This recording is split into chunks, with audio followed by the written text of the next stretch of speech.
All right, we're on. Thank you so much for this was a lot easier to organise than I thought it was going to be. I thought this was going to be one of those really hard I'm ones. only up north a bit, mate. I'm not that far away. If anything past Lonsdale to me is like is like Afghanistan to me. I don't go there. But I didn't just finish, but I'm very close to finishing your book, which, if no one has read or heard of it, it's called The Seventh Circle by Rob Langdon. And it is a true story based on his time as a private military contractor in Afghanistan, where he wasn't given a trial and just they fucking threw you in jail and threw away the key. Yeah. And there's so many ways you can start it. Like how has it been since? Yeah, up and down. Like everything, man. There's ebbs and flows. It's all good. Yeah, there are times when you think, geez, it was just so much easier there. I only had to worry about one or two things, and now I've got to worry about all these other things. It was 2016 you got out, yeah? Yeah.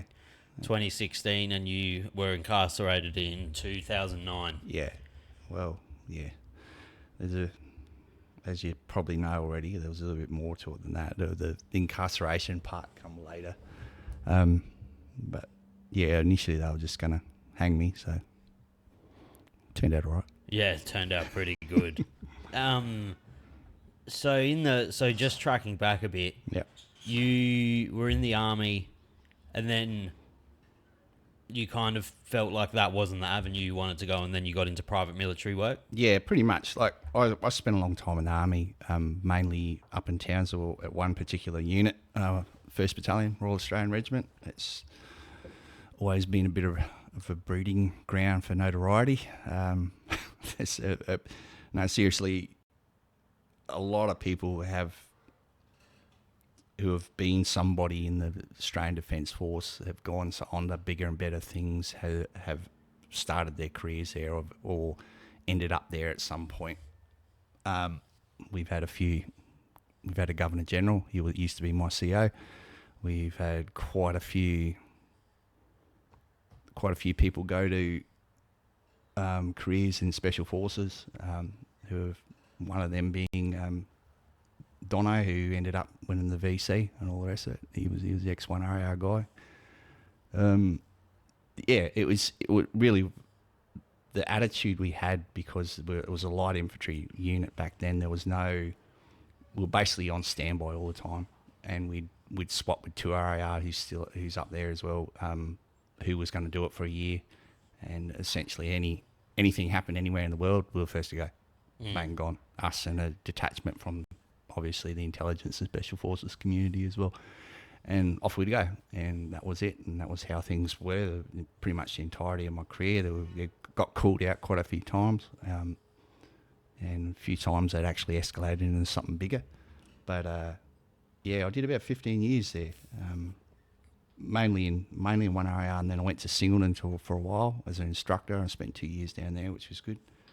And then I went back up. They were trialling a brigade reconnaissance unit. Concept was good. The administration chain for it wasn't so good, because we were essentially a very small infantry unit within another organisation, which didn't look kindly on infantrymen. So it was it changed my opinion about the army. I mean, even on one of my deployments to Timor, the way people were cycled through, I sort of lost. I fell out of love with the army, and I didn't want to be part of that sort of structure where people were getting sent over on jobs, and we were cutting shooters out of a platoon. So some officer who pushed papers in Sydney could get a trip and a gong, you know. Yeah. That to me, that's not what it's about. It's getting the job done. Tools for the job. What's he going to do? He's going to swan around in some made-up position in BHQ, and while we're down a dude and suffering for it because we can't do our jobs as better because of the fatigue management, blah, blah, blah. There's the knock-on effect that isn't thought through with the military, that sort of thing. So I was thinking about it then, but then I sort of got keen again when I was at Singo because of September 11 happened on my first year. I got back and I'll just do a year or two and that'll be me. And then while I was down there, September 11 happened and we ramped up like you wouldn't fucking believe. We were just pumping people through. And we managed to get all the battalions filled. Everything, the army was as strong as it's ever been since World War II. It was awesome. There was money around. There was gigs going on, and guys were getting trips, and everyone was pretty stoked. But then when I went back up to Townsville, I got reminded of that sort of the hierarchy, and the jobs for the boys. Once you're part of the management, then you got to look out for management. And I was a senior corporal. I'd done all my promotion courses and everything, and had been doing the job on and off for about a year as a platoon sergeant. And my actual platoon sergeant at the time, he was retiring from the army, and he'd come from over west, and we had a lot of mutual friends. And he was like, "Oh no, just hang around, go west, go over there, say yes or something." And the one incident that sort of broke the camel's back for me was we got our asses kicked because we'd been actually doing an exercise out bush, and we come back, and being recon guys were come back looking like slobs, just dirty and hairy and not shaving, and weapons and gear comes first, then vehicles, then yourself. And basically most of us lived out where we didn't live on the barracks, so we just go, "Right, we'll get everything done. It's getting late in the afternoon. Well, fuck it, we'll just go and have one beer, and then we'll fuck off." That's us. And the RSM of the unit we belonged to, who was a signaller, he's down there holding court with all the young SIGs, and he's all pissed up. He starts screaming abuse at the filthy heathens walking into his boozer. It's not his boozer, it was OR's boozer. His boozer was the sergeant's mess. So he basically threw his toys and called us lots of names in front of everybody. And we, no worries, put our beers down, went and cleaned up, come back just to make a fucking point. Come back, finished our beers, then left, just to rub it into him. He got done for DUI that night, and he's the senior enlisted man for in the unit whose whole thing is there for discipline and making sure people do the right thing and da da da. He gets done for DUI by the coppers, loses his licence, whole box and dice.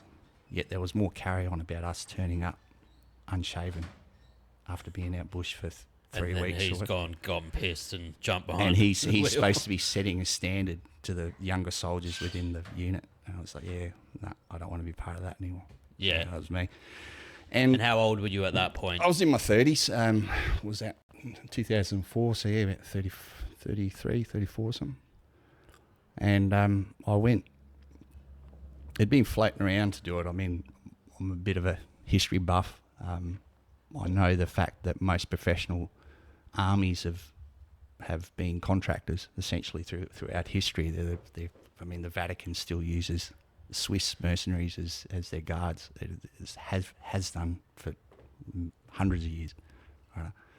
So it's sort of a natural progression. You sort of can pick and choose what jobs you want to take. And that sounded pretty good, so I headed over to South Africa, and I did a course over there, which is renowned for giving people the tools to slot straight into the job. And at that point, it was more geared towards, it still is to a degree, towards commercial sort of stuff, suited and booted. But they do touch on the high risk environment stuff more so. But again, most of the guys on the course are ex-military. I made some really close friends on that. I was the first Australian ever to go over and do it. And most of these other guys are Brits and Europeans. So that was good, and that gave me a bit of a look into the industry. But a lot of the guys, some of the older guys that were on it, guys I'd read about. They were guys, ex-Rhodesian Army, ex-South African Army. And these dudes are in their 50s, and it's still hard as nails, and they're just doing it because so they got the tick in the boxes. To them, it's another fucking course. They've been doing it forever. Yeah. Listen, some of them seriously, like one of them, Billy Detroit, he was a command sergeant major with, company sergeant major with, let me get this right. Which one is it?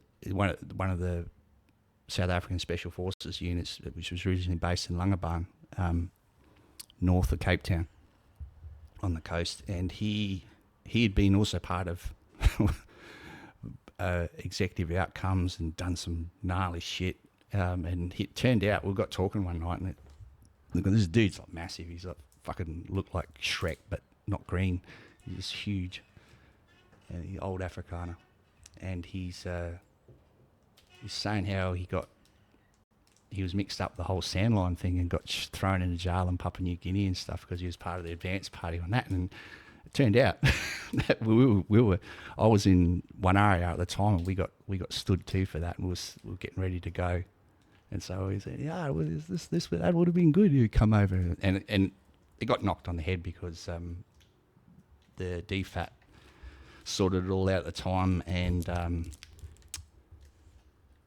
the South Africans, the Sandline got stood down, and they still got their money. That's a whole other story. But we were basically getting ready to go, getting live rounds issued, getting cammed up ready, and it's like, yeah, nah, call it. There's a cyclone coming. We'll see what happens in a couple of days, and yeah, basically they sorted it all out.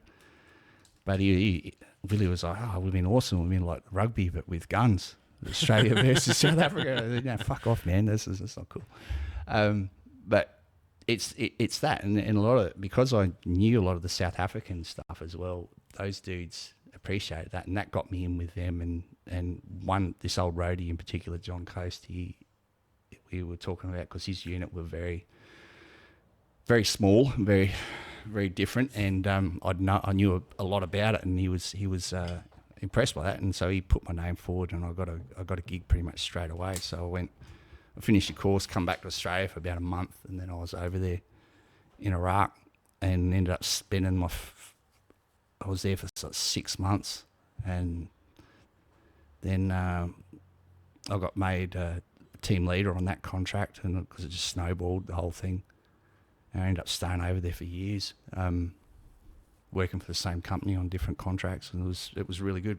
Was this the company that you were with when you were in Afghanistan? No, this is a different company. This is a British company, and they were set up off one particular job that another company had, but the guys who set it up basically took everybody off that contract and went on to another contract and started their own company, which it's the same sort of thing happens all the time.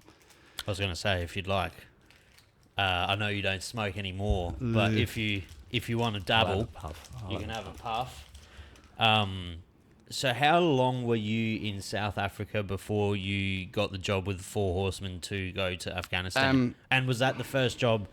Did you do jobs with Four Horsemen previously, or this was the first one?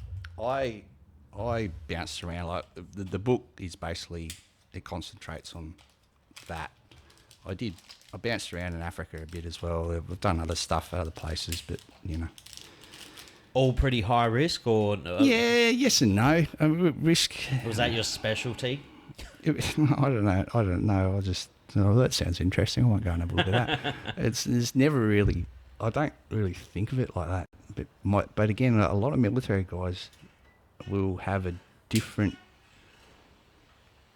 Our risk assessment's a little different. We okay. What's the worst possible scenario here? How can I get out of it? How can I get home? Blah, and you just work your way backwards, and then that sounds all right. The money's good. Yeah, okay. And generally that's it. If the money is good, you do it, because that's what it is. I mean, here in South Australia, I was working up at Roxby a few years back, and I started doing all the stuff. Oh yeah, we need extra guys qualified for underground. Yeah, fuck, I'll give that a go. Sounds interesting. Never been down the hole. It'd be a good laugh, and it's got nothing to do with going underground. And so we go through all the training and all the rest of it, and I'm like, so what's in it for us out of this? I mean, we're taking this extra risk. Oh, nothing. You don't get paid anymore. Why would you? And so hang on a minute. So we're taking more risk. Yes, admittedly, it's negated to a certain degree by the safety aspects of the companies you work for. However, the risk is there. It is a real thing. Why aren't we compensated for that? We couldn't get an answer. And to me, that doesn't make any fucking sense. Why would you do it? So it's, that whole thing with just being cowboys is to a degree it's true. There are elements. When he says that, also he's talking about the like private military contractor kind of type, because a lot of people, I guess, who aren't educated on the topic, it is like they would seem as though they're more like the cowboys of the military sector. There is risk, and there is calculated risk. There is you're working in a war zone. There is inherent risk. You're working underground in a mine. There is inherent risk. Yeah. All these things exist, and they're not to be trifled with. And that is the biggest difference I found. And the ex-military guys I meet in the mining industry, we look at things the same way. They're going, yeah, that's fucking dumb. But we'll think nothing of climbing up the scaff and hooking off and getting shit done because it needs to be done. And we did roping, or we're fucking this, or we're that. So we go, yeah, and okay, I've done this before, a lot hairier. So yeah, this is fine. But you want me to go underground and work for the same fucking pay as what I could do? Well, why would I do that? Yeah. It doesn't make any fucking sense. So yeah. Was Afghanistan one of the more serious mission, like contracts that you got? Or yeah, they take a while to light up these. I've only just started smoking them myself.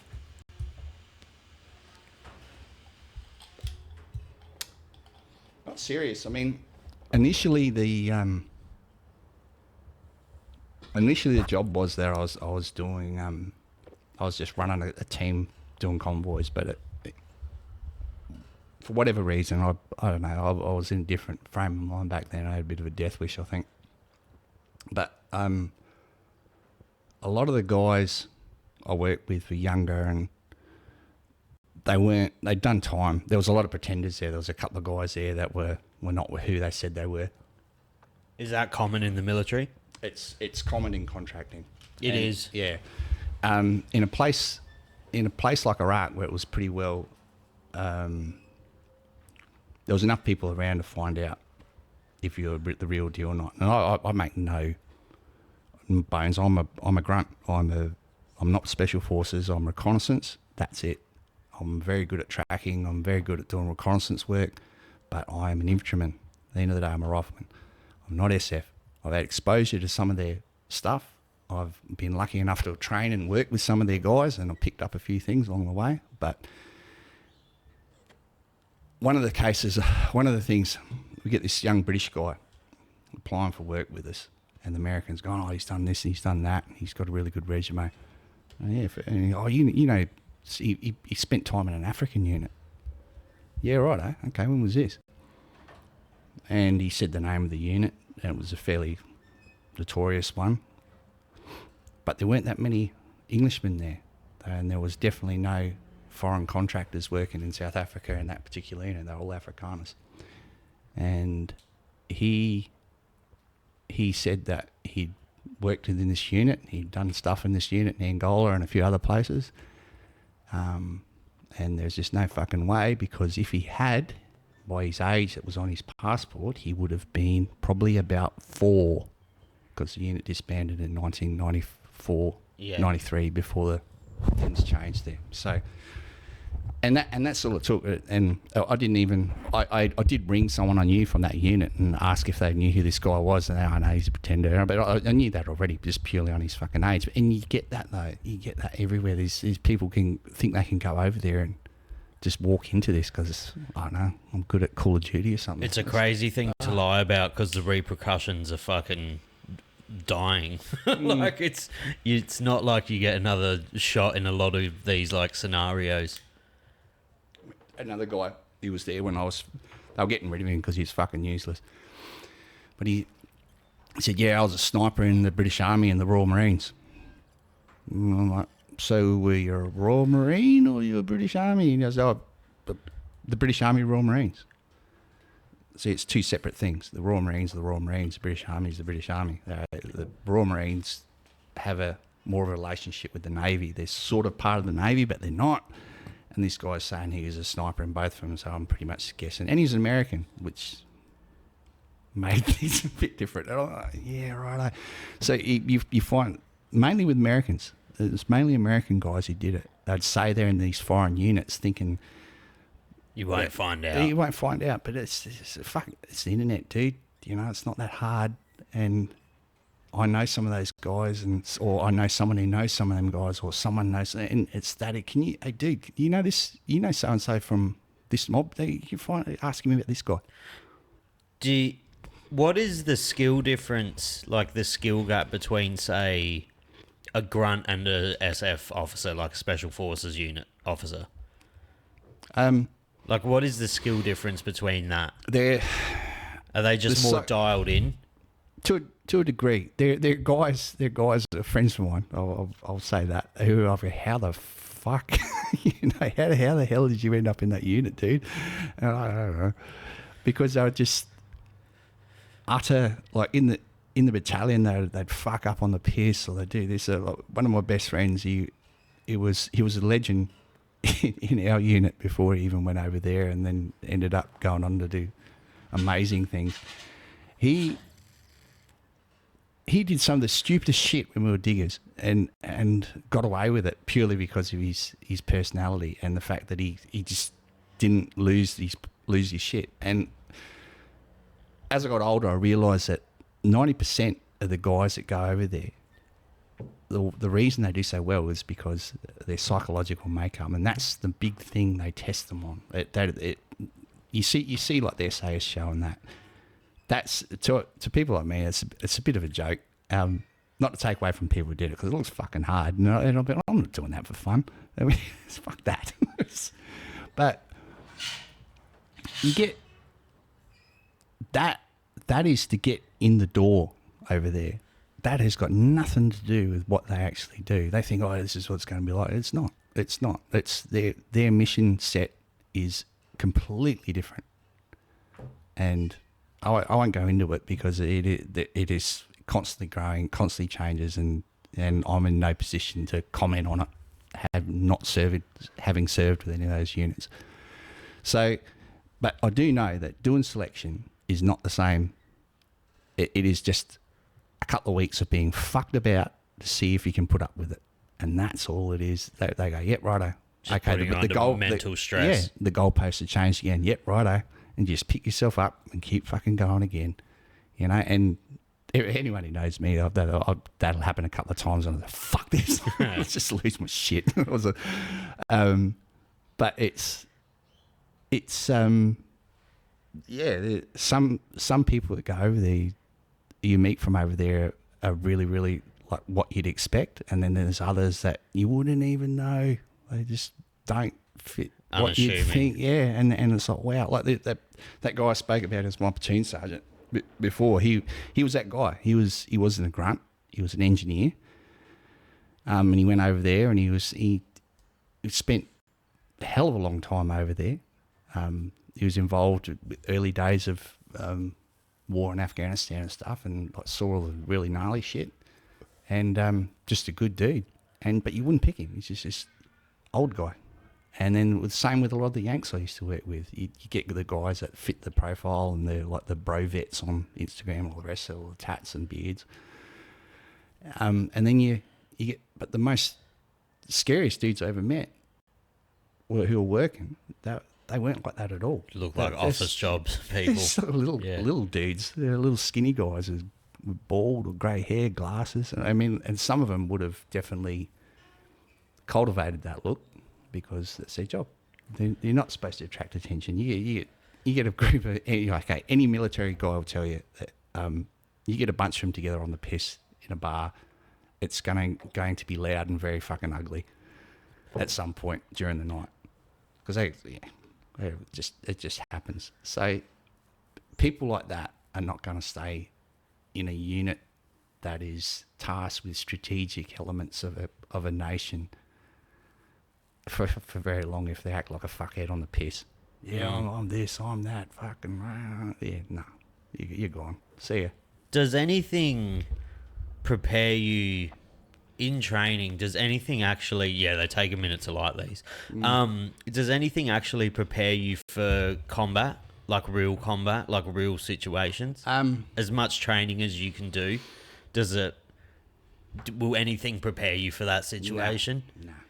Like, can you recall like the first really serious kind of situation that you were in where you were like, oh fuck, I don't feel prepared for this? Yeah, no, well, I didn't feel like that at all. But again, I'd done it for a long time prior.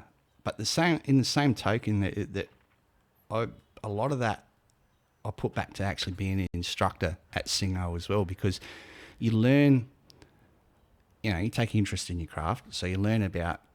There's plenty of books on psychology of war out there, and you learn about what it is you're actually doing, and there's stuff that you do, and then if you're not interested, you just do it anyway, as an instructor and a trainee, but what they're doing is breaking you down at a level to rewire that fight and flight response. So you shit yourself, but when you shit yourself, instead of getting scared and trying to hide in a hole, you get fucking angry and want to go and punch on. That's the difference. And we used to do it. It used to happen to me when I was at Kapuka and Singleton as a young bloke, and then when I went back as an instructor, and you're going, oh, right, that's why we do it. And, you're getting them ready for the bayonet assault course. So you take them for a long walk first. They get them up earlier, and they're not... And even if they are going fast enough, they're not going fast enough. Even if they're all out there ready to go, someone's missing something. You'd find something to fuck it with them about, and you'd sometimes feel bad about it. So other times it's just fucking hilarious because you just be a dick. But you get them angry, and get them working through it. Put that into something, and they're right. Fuck you. Now we're gonna fucking beat them. We're gonna beat them. We're going to beat all the instructors. What do you fucking say? No, we're going to beat them. And you watch them, they start working out their own pecking order and working together. And then they go ahead and do it. When you come back from that walk and they've all G'd themselves up through, righto, drop your packs, I'm going through the bayonet assault course until we're happy. And so they're already flogged, and now they've got to reach down and flog themselves again.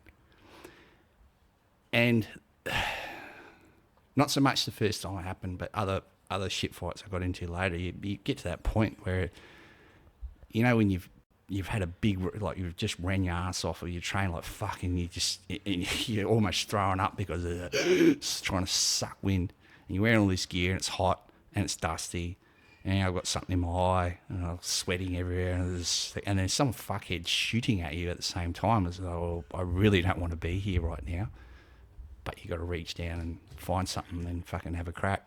At least to get yourself out of the shit. I don't want to play anymore. Just fucking shoot me. I've had enough. But you don't. You just get angry and you go, fuck you. Let's go. We'll keep fucking... And it's going. Not... In the movies and stuff, people, obviously they dramatise it, and these gunfights might only go for like 2 or 3 minutes. Yeah. Some of those gunfights that you would have been in would have lasted for fucking hours. Because it's not as like dramatic, and like it's not as blown out of proportion as it is in the movies, is it? No. Like it's very you kind of have to be really calm. Yeah, the longest one I was in I write about it in the book. It's the only one I really touch on like that because of how it was, and I still had the reports from it. There was some good footage of when they had because they had air above me. I don't know if it was off a Pred or off a fast mover or something, but they did end up sending air in over it. But initially, you could see it was me. Because I was the only one with a laser on my rifle, and you could see the laser going out, and when I was aiming at people and shit, and I was watching the video at the with the Yanks afterwards. And fuck me, if I'd known there were that many people on the ground, I wouldn't have hung around for a start. There was just, but I was just worrying about getting through the next couple of minutes. Yeah, I'll just keep going for a bit and see what happens. I've got to find these guys. I can't leave them here. It went on for a while, but it didn't seem like it. And then it was light when we started, then it was dark, and then it's like 1 o'clock in the morning. It's like, what the fuck just happened? Movies is a hard one because any military guy sit there and rip it apart. But what's your favourite military movie? Oh,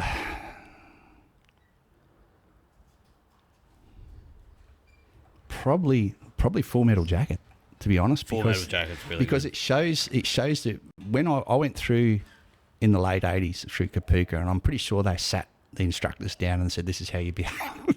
Because this is what it was fucking like. It was brutal. It was 13 weeks of just getting fucking... And most of the guys are 17. We're like, whoa, get hell. But realism-wise, there's a few good ones out there. Hurt Locker's fucking phenomenal. Hurt Locker's good. Green Zone isn't bad because I was over there at the time it was set in, and it sort of... They got the look right and how people were over there, and fuck knows where they shot it because it was actually, oh wow, that looks exactly how that did look. And they had the pool, the embassy pool. That was a sort of the worst kept secret in all Iraq. That was the pool that was out the back of the embassy where people used to go. The best one I've seen recently was also happened when I was there. Would be Warfare. I've never seen that. Yeah, okay, have a look at that because it is brutal. It was actually hard for me to watch. I had to stop it and just walk away for a bit. Just because it was like really close to how it would have been. The realism. A lot of the guys that were there actually helped on the movie, and one or two of them are actually in the movie. And it's called Warfare. Warfare, yeah. It was done. The same crew. You would have seen American Sniper. Everyone's seen American Sniper. Yeah, right. So it's the same crew, and Big Jocko was the boss of that crew. Like he was the CO of that particular SEAL unit, and he had these guys doing Overwatch for when the Marines are going out in the city and all the rest of it. And yeah, a lot of stories have come out of that particular deployment. This is one of them, and yeah, it's a hard watch. It's really like the guys getting cleaned up and the wounded guys and that. The realism in it is a bit confronting to a lot of people, and I was like, but the only thing it's missing is the smell. I think it was a bit hard to take, but it's definitely worth a look for the realism of it. Have you seen Beasts of No Nation? Yeah, that's a fucking good movie. Yeah, I've dealt with a few. I used to do some stuff with a guy who ran an NGO in South Africa who used to bring kids down, and he had a couple there that were child soldiers from up north, and they're still like they were in their 20s and stuff now, and they're still affected by it. That's heartbreaking, Because that's fucking. Is it hard? Because as a private military contractor, you would have obviously been exposed to a lot of shit, but you you were only acting on the reason that you were there. Yeah. Is it hard to turn a blind eye to some things? Yeah, because obviously you write about it in the book about the corruption in certain areas of the Afghan war. Yeah, I went off the script a couple of times and it didn't win me any friends. But you know, it's the worst. The worst of it for me was hearing the stories from guys I know who deployed over to the military and in the Australian military, and they get told, like we're talking about before we started there, about the kids and all the rest of it. The batch of bars, the young boys that fucking get handed around by the Afghan men, and like, oh, you know, it's a cultural thing. You can't complain and you can't say anything about it to them because we might offend them. It's their country, and it's going. They're raping 10-year-olds. Ugh. What the fuck? And like... They have a festival of it too, don't they? And the worst of it is that everyone knows it's shit. Everyone knows it's fucking wrong. No one's saying anything about it because if they do rock the boat, it's going to affect their careers. And so many military guys I knew had to turn a blind eye to it because they would have ended up on the first plane home if they'd said something about it. That is ridiculous. Yeah. And again, it's everyone knows about it. No one's saying fucking shit. That's fucking ridiculous. Doesn't want to stay lit for you, does it? So for people who don't know your story and haven't read the book and don't like dabble much in like Australian fucking army culture, can you give a fairly brief lead up to the massive like event that led you to go into jail? Yeah, righto. I basically had a gut full of all the corruption and stuff within the company I was working at, and I'd been given an offer, wind of an offer that was only really open to Americans, but a guy I talk about in there, who was an ex-ranger at the time. He's back doing stuff now somewhere. He's a good lad. He basically vouched for me to get in with these dudes for another job in Africa. So it was closer to home and all the rest of it. And I was keen, and we were going to go and talk to these dudes and go over there and have some fun. But lead up to it, I basically said, look, that's me, I'm done, I'm leaving. And I got wind of the guys had been shot up before they got out of town. That doesn't sound fucking right. And I went up there and had a look, and the evidence on the ground pointed to, okay, this is our guys having a go at us to scare people and try and get more money or get them off the job or whatever. And we'd had issues with this particular bunch before, and we were talking about it when I walked in about my attitude towards guns and all the rest of it. And they're not toys. They're not fucking.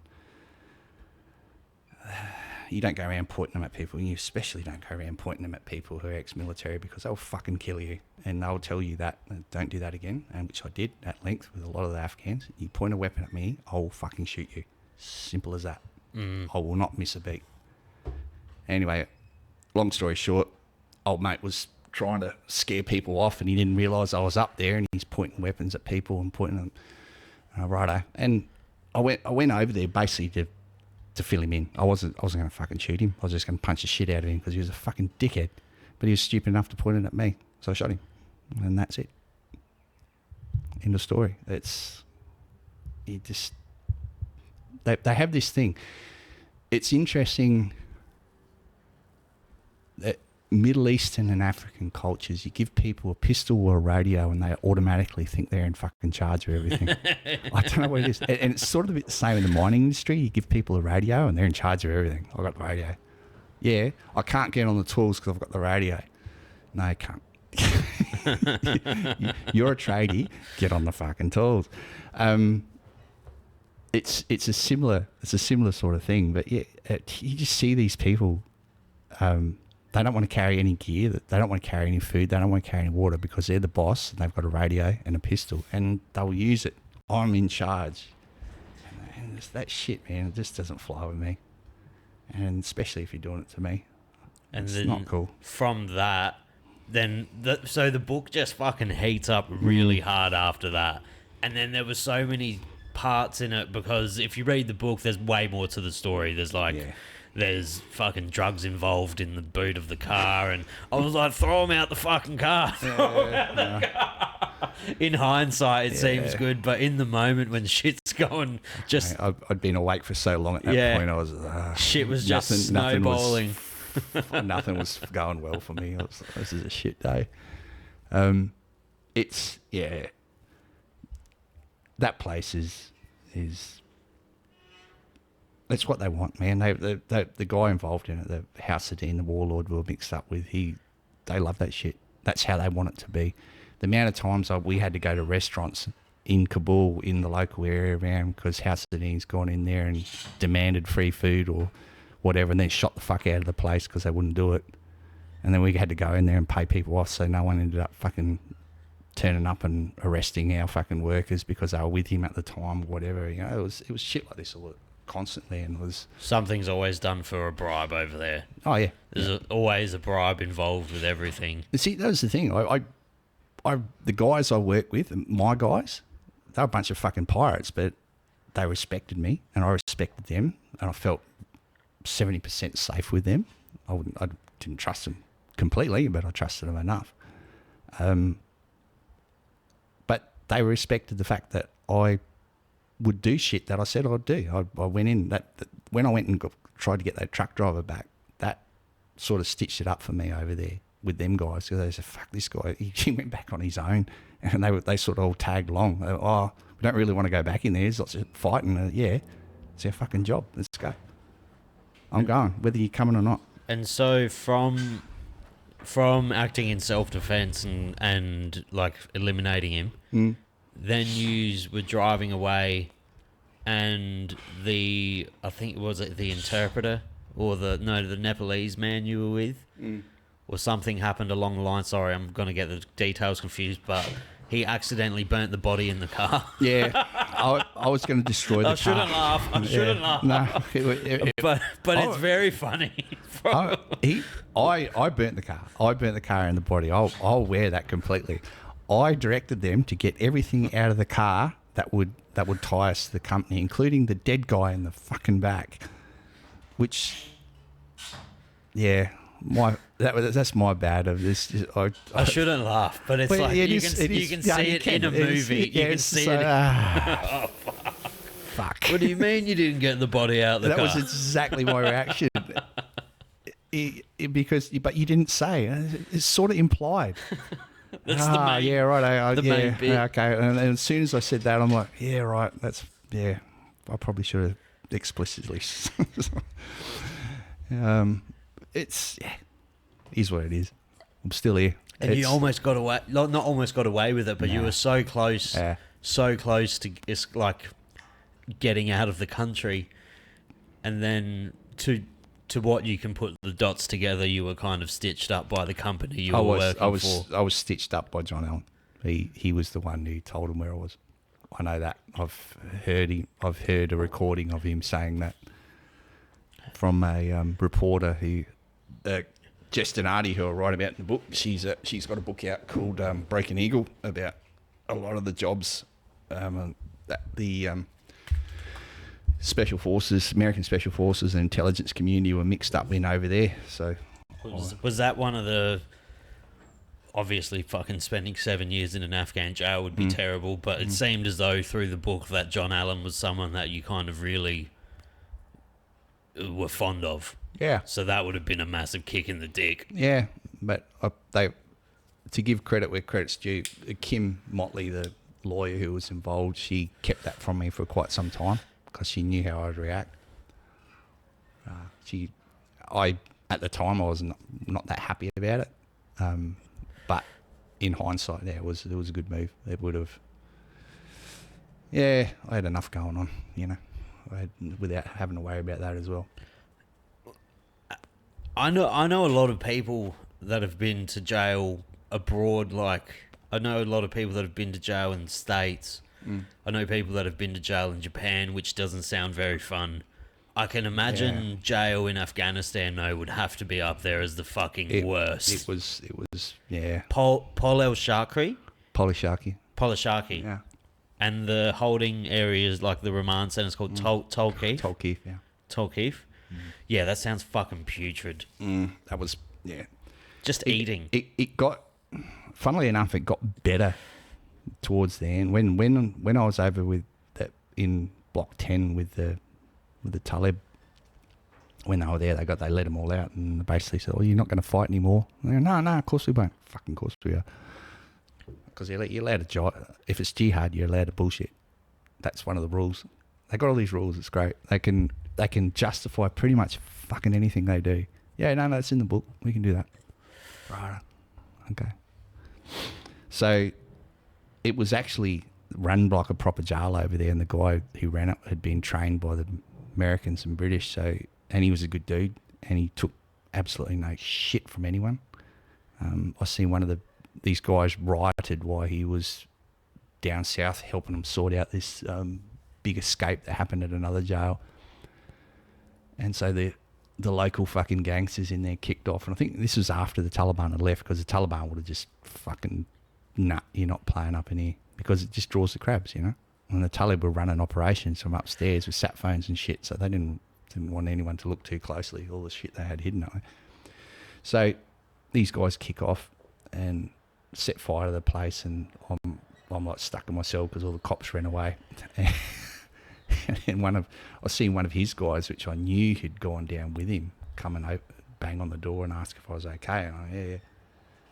And we got outside because the place was filling up with mattress smoke. And the commander of the jail is beating someone unconscious with a Motorola radio and then talking into the same Motorola radio. And I'm thinking, that'd make a great ad for Motorola. It's durable. He just spanned this bloke. The bloke's like handcuffed to a wall because he's one of the ringleaders, handcuffed to the fence, and chain link fence. And he's just like not holding back at all, just bouncing this fucking thing off the side of his head. The guy's just hanging by one arm, like, blood pissing out everywhere. Yeah. I wish I had a camera. I'd take it. I'd send that Motorola. The stuff with the car happens.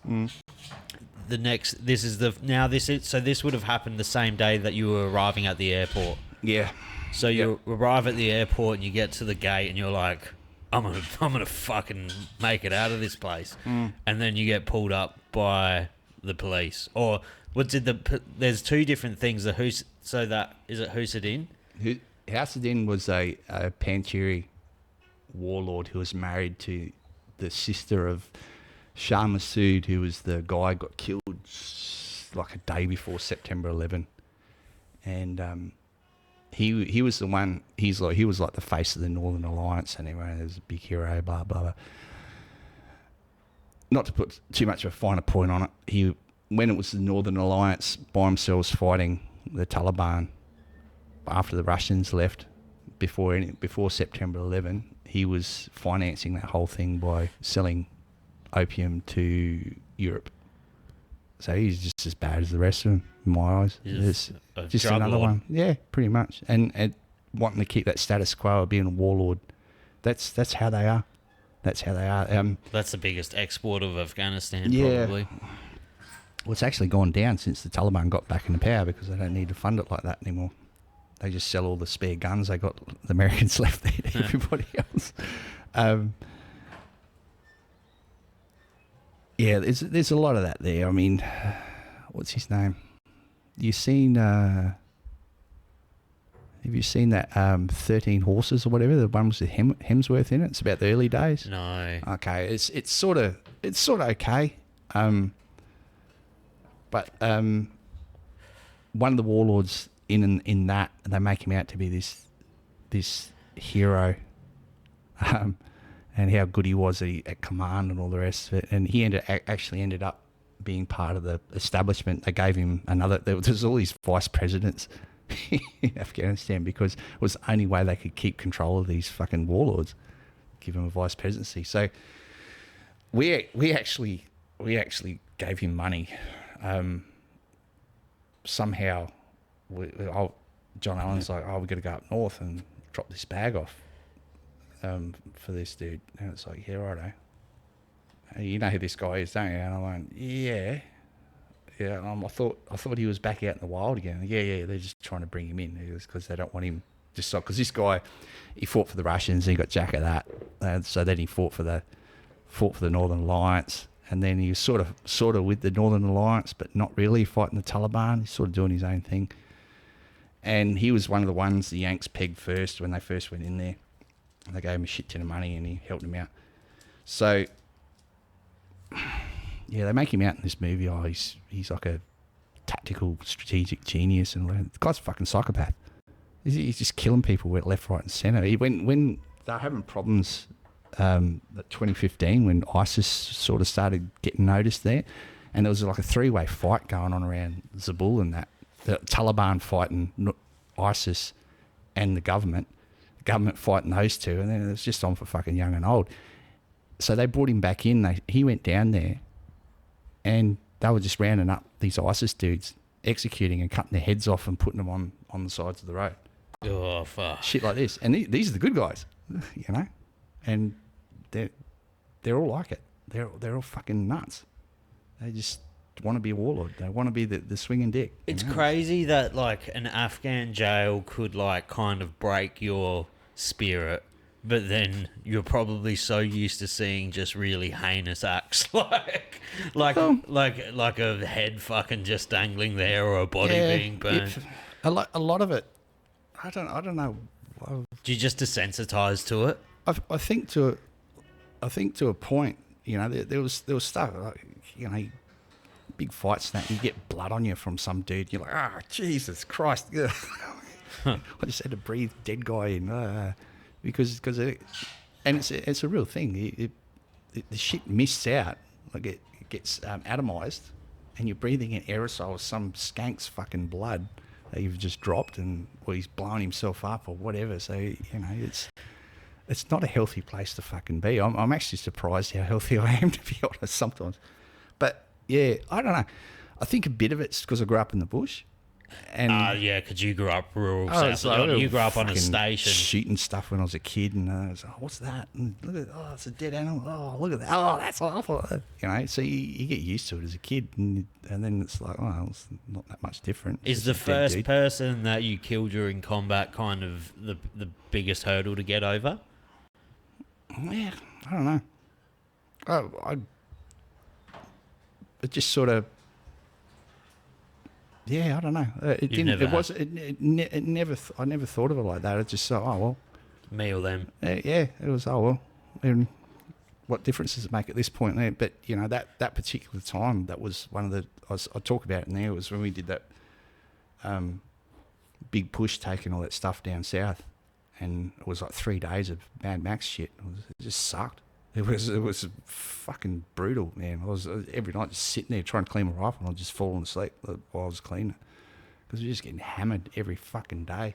We having to break into police stations because they all ran away. So we're breaking into police stations to steal their fucking ammo. What rifles are you using? What's your preferred? If you like, what would your preferred? Like one that doesn't jam, fail proof. Yeah, AKs. AK. Yeah, they're a dime a dozen. All over the world, you find them. They're not the greatest at everything, but they're good enough, and they always work. People use a lot of M4s. Yeah, well, this is the thing. I had both. I had access to both. I was running pretty heavy with a lot of the time too, so we'd have heavy weapons with us on some of the gun trucks. I would. In that environment, the way I was working, it makes sense to carry the same things you guys have got. It makes sense to carry the same thing as the bad guys have got, because it makes your ammo resup a lot easier. You just take it off dead dudes. If you want to get shot, carry an AK. There's so many times I'd be working, and if I was away doing a route reconnaissance, something, I'd had you up and be wearing like Afghan clothes and shit, and I had a big beard and all the rest of it.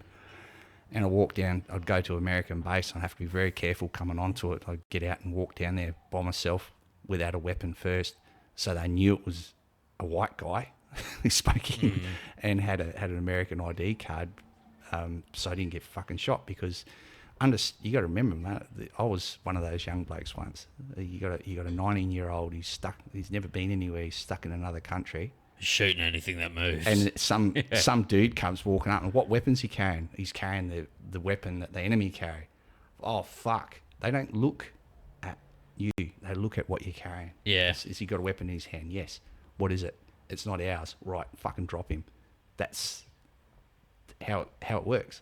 So you got to sling it on your back, get out of sight, walk down there, uncover, take your hat off, take the scarf off so they can see that you're a white dude. And hopefully, sometimes it was hilarious because I had one guy I could turn up this gate, and I'd been out for about a week, and I was working at night, so I was just mank, and I was trying to stay awake. I went down this gate, got to the Afghan guards first, and they bring down the Americans, and this young American officer's going, "Tell him that he can't come," and I'm like, "Hey, dickhead, I can speak English, all right?" Fucking Australian. And he goes, "What? he speaks, what language is that? Oh, I'm a fucking Australian. From South Australia. We do have a certain twang. Yeah. Do you want me to speak slower? And eventually the guy got it, and he was very apologetic. And it was pretty fucking in hindsight, at the time, I was like, fucking idiot. But in hindsight, it was pretty funny because it's like, he's tried. You can't come on to the... Mate, I can understand you. I can. I've got a cat card, and my rank's the same as yours on that cat card, so I'm coming on the fucking base. I've got to see someone on there. It's... Yeah. But you got to remember, America's a big place, and a lot of those people, this is their first time they've ever been anywhere, and you sort of got to take that in consideration. But yeah, it was a pretty funny shit. At what point did you realise that you were completely fucked? Like when they arrested you? When I saw them. Oh. When you saw them? When I saw them, when I seen them walk in there and they were looking, one of them had a piece of paper. I'm like, yeah, okay. I knew straight away. You knew straight away. And then you were... Was there like... It wasn't like a straightforward jail process over there. Like there's torture involved or like somewhat amount of torture. It's like it's very barbaric. Yeah, I didn't get tortured per se, but they gave me because I'd shot a Pancheri. The secret police are made up of Pancheris. And so I got filled in by them, why they had me.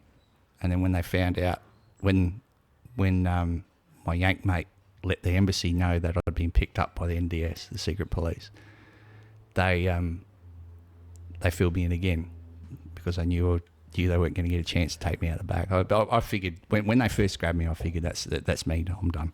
Because I figured I'd end up in a black site somewhere and just get tortured to fucking death because I shot one of theirs. Yeah. As simple as that. And when... I shouldn't laugh again. That court trial sounded like something out of a fucking... Yeah. Like you wouldn't oh, that's fine. You wouldn't fucking believe it if it was in a movie. Oh, Your fucking interpreter rocks up fucking late. Your interpreter doesn't like you to start off with because you were a dick to him beforehand. Yeah. There's nothing going well. That's that big whole thing. I said, tell him this, and he laid it all out, and he says about 2 words, and I'm like, that's not... I don't know what you said, but that's not what I fucking told you to say to him. Do you look back on this time now, and because you seem like you came out of it pretty well, like you probably have some fucking sort of issues going on. Oh, yeah, I've got a few. But you came out of it, do you look back on it and you're like, okay. Yeah, there's some aspects of it that I still shake my head and laugh because it's fucking funny. It's like, you just, oh, wow. And then someone said, how the hell did I actually come out of that? It's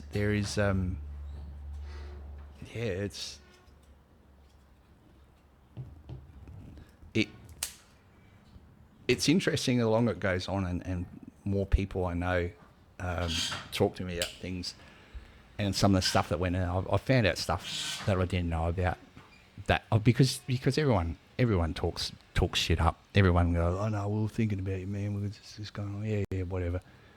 But the people, there's a few people I know that really fronted up, who I talk about in the book, and I'm still in touch with them. They a lot of them are still working, but I did hear one thing when on the sly when I was there, and I didn't think much of it because maybe it was probably just people talking it up to make me have a bit of hope. Hope's great. Hope's a great fucking thing to have. But as far as emotions go, it's pretty fucking useless. I like to be a bit realistic about things, and you can work out a plan from that if you're objective. It's a little hard to be objective about things when you're in a place like that and shit scared and don't know what's going to happen next day to day. But it is what it is. But I did defat like the technocrats of the government, the people who work for the government, not the parties, but worked for the government. The people there did a fucking incredible job at kept trying to keep me alive, talking me down. There was a couple of dudes there, like, dude, if you need to talk, just ring us, man. We'll fucking... And there was one guy in particular towards the end there who was brilliant. I never got a chance to meet him, unfortunately.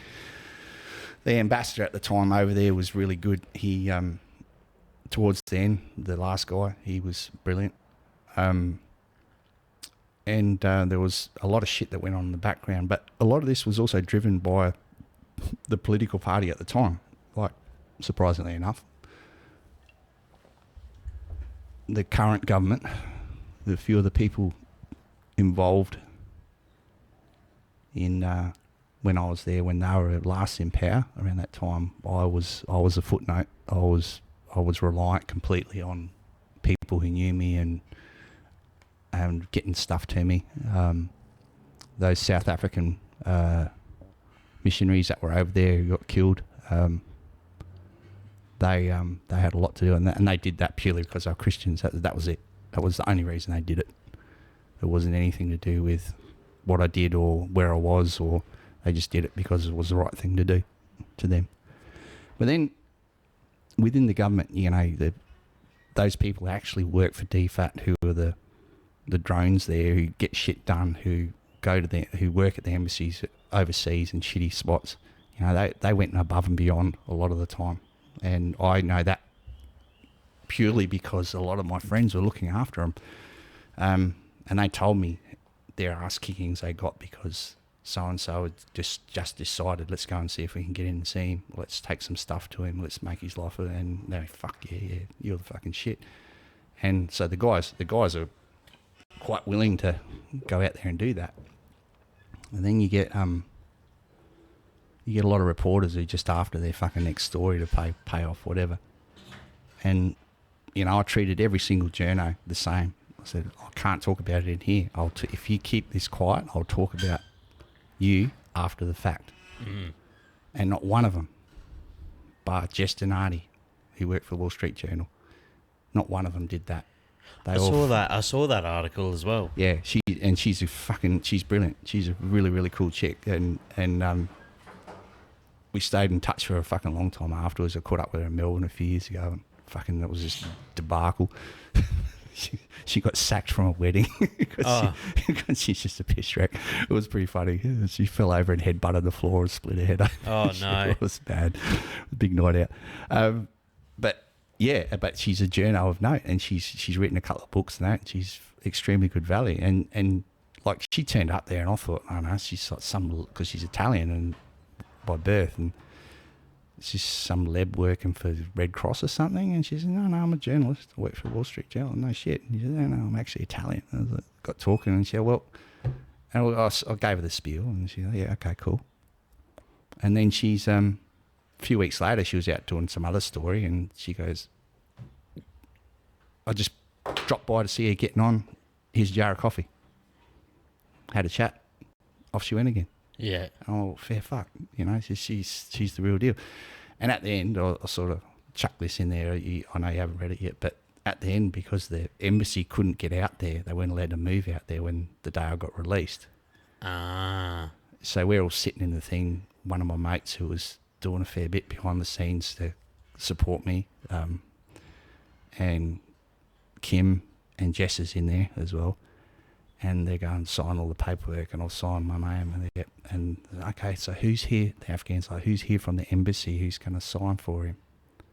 And we're like, oh fuck, like starting to look at her, and Jess doesn't miss a beat. Yep, steps up, signs me off. Oh wow. Right, you got that story. What was the feeling like? Oh, because it came pretty quick, didn't it? There was not like you might have to lie that again. I've recut it. That'll work good now. From the book, obviously it's hard to like gauge actual time when you're just reading something, but it felt like from you being in jail and not having any hope to you exiting jail was a very quick process. Like, there was not really much pre-warning to you actually getting out. It was like, oh, fuck, we're getting out of jail. So it was like going from thinking you were going to die to being out. Well, It sort of. I didn't even realise that they'd lifted the death sentence at one point. You know, I found that out like almost a year after it happened. Really?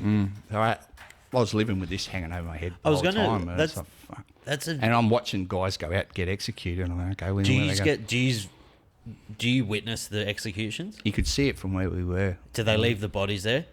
Nah, there's a whole thing with that. There's a bit of etiquette.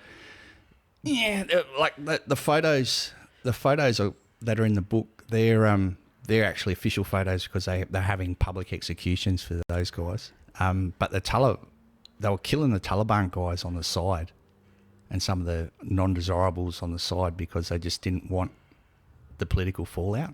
So they were knocking them off quick, and the Taliban guys would just walk out there and they were from and walk out there, and then the wannabe hard fuckers would be dragged out, kicking and screaming, strung up.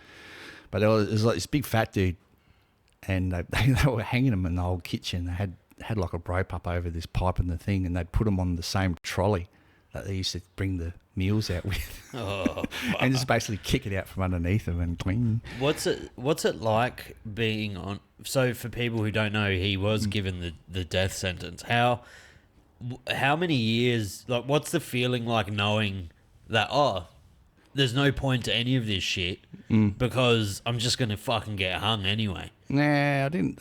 That didn't cross my mind. I don't know if I was being unrealistic or not, but I sort of went, all right, when it happens, but until that happens, we're going to work towards the end goal, which is to get the fuck out. Well, and you know, it sounds like dude, I'd have weeks where I'd be just in the fetal on the floor, and I'd have other times where I'd be fine. You got jacked in there. You were jacked in there too. Yeah, I was fucking doing a lot of push-ups. Probably malnourished as well. But at that point, the guys were bringing in like fucking American MREs, their ration packs, and they're like packed with calories. So I was just fucking working like a. So I follow a YouTube channel. His name's Steve MRE, and he locates and eats rations from like World War II. Oh, fuck that. So people have like kept these rations preserved, and he finds them and he'll eat like a French Foreign Legion World War II ration. That's just insane. It's just, they're not good at the best of times. So that's incorrect. The Australian Army rations now actually they're really good. But yeah. So sorry, the old mate, the fat guy, they couldn't get him up there, so they got the winch from the ambulance that they had parked there to put the bodies in, and they just winched him up. Oh, that's fucked. Which is pretty funny. That's fucked. It's sort of funny. It's so we'll watch it because we saw watch him out there, and one of the Africans who was in the cell with me, these Nigerian drug smugglers, they're going, how are they going to get him up there? And I'm just thinking the same thing. You could hear a bit of stuff going on in there, and you see old mate walk out, go to the front of the Humvee ambulance that's parked there to putting the bodies in, and he grabs the winch off the front. We both started pissing ourselves. Jesus Christ. It was, for fuck's sake, really? Is a lot of the prisoners like Africans? There'd be a lot of there wasn't a lot of them. There was what kind of people? What kind of fucking people are in an Afghan prison? Mostly Taliban? No, they're not. No, a lot of them. There was political people in there. There was prisoners. Disabled people get thrown in there. There was a Ukrainian guy that had a Russian passport because he's an ethnic Russian from Ukraine. This is a Sparky. He's an electrician, and he turned up at the airport with two passports. Oh, you're a spy. And he ended up dying in jail with us. He had a stroke in there and died in there, and they wouldn't let him. They wouldn't take him to hospital or anything. They just let him die. And this guy he was locked up because he had two passports, and he couldn't. The company that he was working for just dropped him because of it, and he ended up dying on the floor of a fucking shitty Afghan jail, getting looked after by a bunch of Nigerians. And is Afghanistan even a pretty country? Like, is there beautiful aspects to it? Is it mountainous? Is it like the mount? Like because I look at in my head, I think of Afghanistan. I just think fucking desolate fucking land. There's that. But then you go up north and those mountains are fucking, they got to be seen to be believed, man. It is something else. It really is incredible. So it's not all just shit. Yeah, no. It's just it's actually a pretty place. I like deserts. I come from fucking north of You're here, the second person that said that. Yeah. Or It's the people that live there that make it the shitty fucking places. yeah. That's the problem with it. It'd be really, really good if it was just a lot less of them. I don't want to fucking. I know some really, really, really fucking beautiful Muslim people, but there's something to be said about what those cunts are willing to do for their religion. Yeah, but a lot of they hide their fucking genuine intentions behind the religion. I don't think. Okay, the conversation about Islam is a whole separate thing to me, but Afghanistan is a tribal area.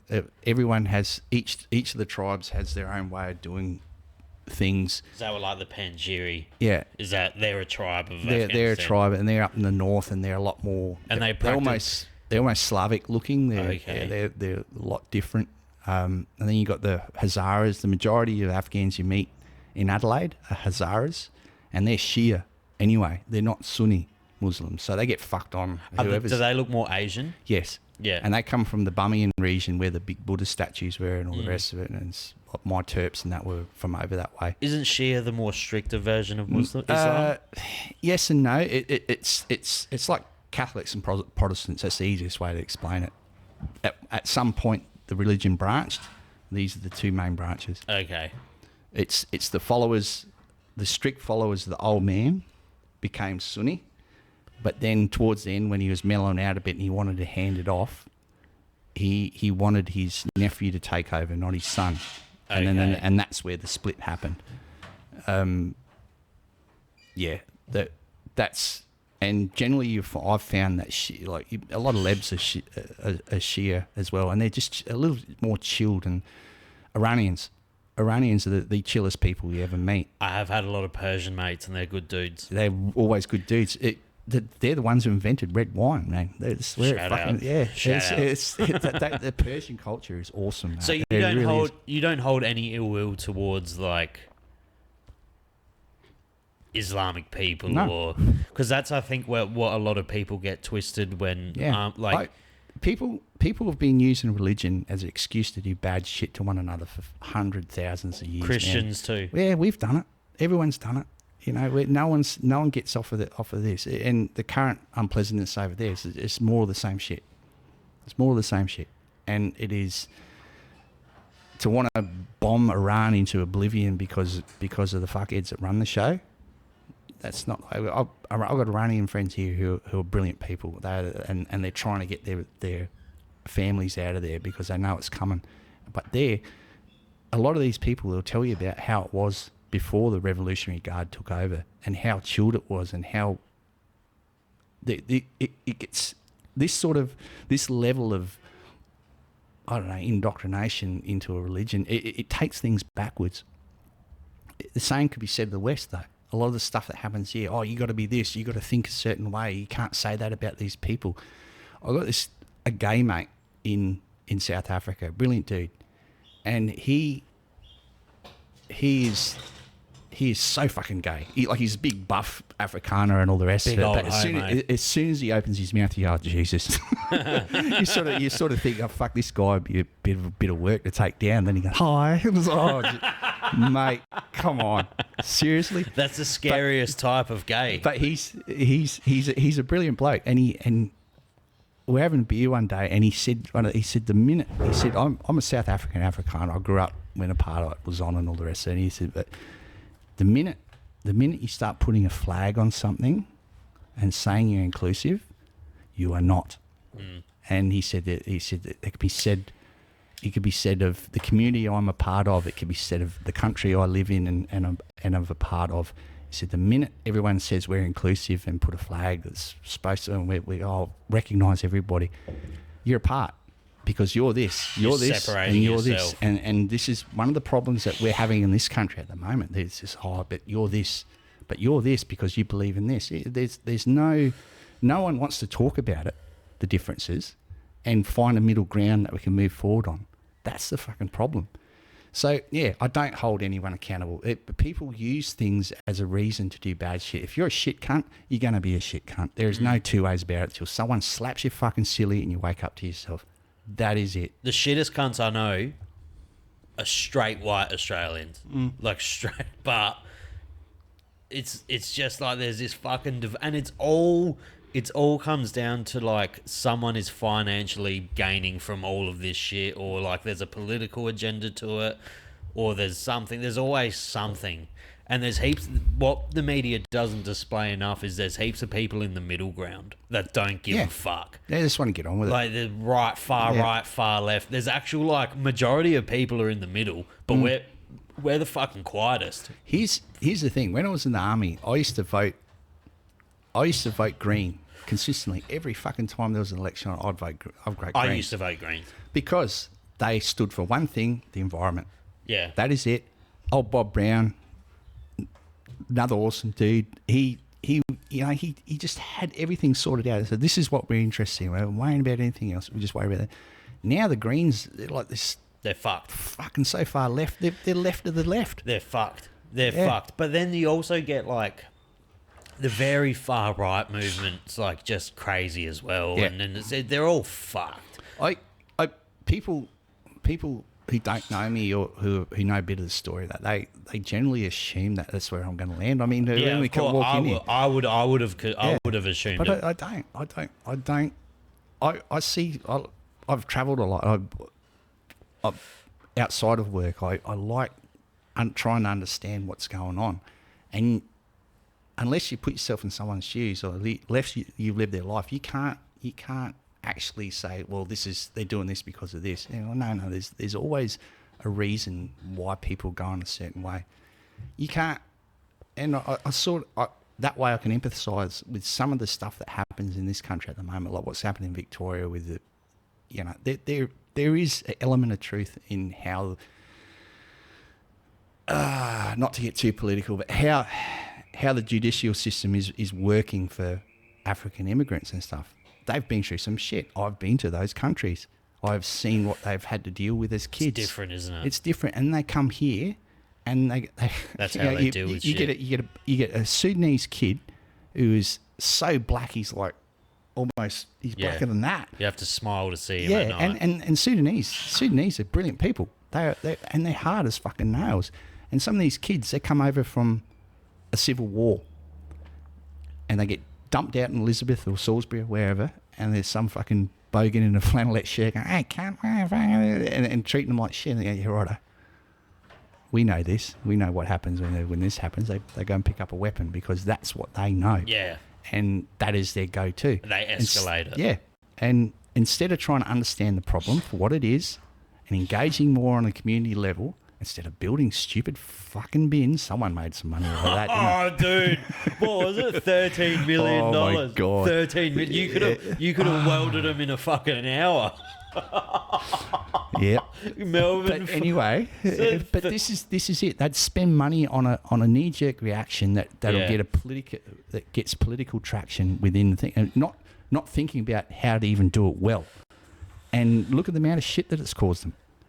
Now, if they'd spent that money, say, on the police force, because they've got a retention problem, I think last time I looked at it, they're about 3,000 fucking people down, because the guys are leaving in droves because they've got no support from the government. Now, put that money into retention bonuses within the police force, letting the guys do their jobs. I don't know, maybe spending that amount of money on engagement on a community level for these people so they actually learn a bit about each other and learn to fit in. Yeah, assimilate to the culture. As opposed to the other way around. Yeah, it's, the whole immigration thing, I have no legs to stand on because my parents came from they fled a war-torn country to come here. I'm first generation Australian. Yeah. My parents came over from Cyprus when the Turkish invaded in the 70s. Yeah, right. And that's an interesting war. That was a fucking bullshit. It was actually Cypriot Independence Day yesterday. So my dad and mother are from the furthest point of Cyprus, which got hit the hardest. It's still occupied by the Turks. My dad's actually over there right now. Okay. Disputing some land. Because the Turks want to. They don't own the land. Like the Cypriots still own it, but all the people are dead now, so all their kids have the titles, and now the Turks.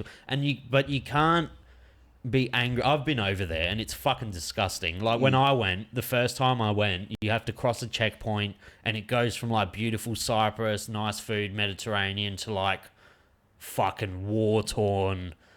No water running, the Islamic prayers every fucking 2 hours through the city, no electricity, but you can't be angry at the people that are there now because their parents fucking gave birth to them there. Yeah, they're just as Cypriot as us. Yeah, like that. So you can't be mad at them anymore. But so I don't have any legs to stand on with the immigration thing. Should they be bringing over fucking 500,000 Indians a year? Probably not, because we don't have the infrastructure for them. Exactly. And it's political political manipulation because all of them vote left. Yeah. All of them. Yeah. But I can't tell someone else not to come to this country. No, I get it, but why? And their countries are shit. That's why they're coming here. Yeah, but why? But if the thing that I'll never understand, and I've met so many people. Okay, so I met this guy in South Africa when I first went over there. This is like 2005. I think I met him first time. He's a Somali. He's selling cigarettes on the corner. He used to be always down there, and he'd be always, "Oh, you want a cigarette?" So no, I'm good, man. I don't smoke. And I'll just give him a bit of change and that, and have a talk. And I found out he's Somali. He's got a big family and all the rest of it. And he lost like 3 kids. Like he's literally dragged his family in search of a better life the length of the continent of Africa, and he's ended up in Cape Town. And to this day, he now owns this shop. He's got a couple of little shops, like little mini mart things geared towards local Africans. Killing it. Because anyone who wants a better life for his family, doesn't matter, he's Muslim, white, black, fuck, whatever, and he's dragged them, lost kids on the way, the length of the continent on foot, and then set up a fucking life in Africa. This dude went from selling boxes That's a man. of cigarettes to owning shops around Cape Town. Like the main shop is still in Long Street to this day. This little fucking supermarket thing. And a few years ago, they were having problems with all the locals kicking off. Oh, they're taking away jobs. And no, if you got the gumption to walk the length of the continent with your family, you're gonna want to set something up. You're not going to sit on your ass and wait for it to fucking happen. You're going to do it. And that's the difference. In South Africa, a lot of the people the blacks that have got stuff, that do stuff, are immigrants. They're not sitting there waiting for the fucking handout. They're doing it. Everyone else is going, I'll go and rob people, I'll steal shit, or Is whatever. it still like that? Is there It's a getting massive worse. racial divide? Oh, is it coming back? It's not so much. It's coming back from the other side though, because the ANC will remain in power. They'll hold on to power no matter what. But it's the whites have got what they got, but there's all these people coming, and there's all these townships coming up, and these people consistently vote ANC because voting day, they get a T-shirt and a KFC voucher, and they're happy. So they'll vote for them that day.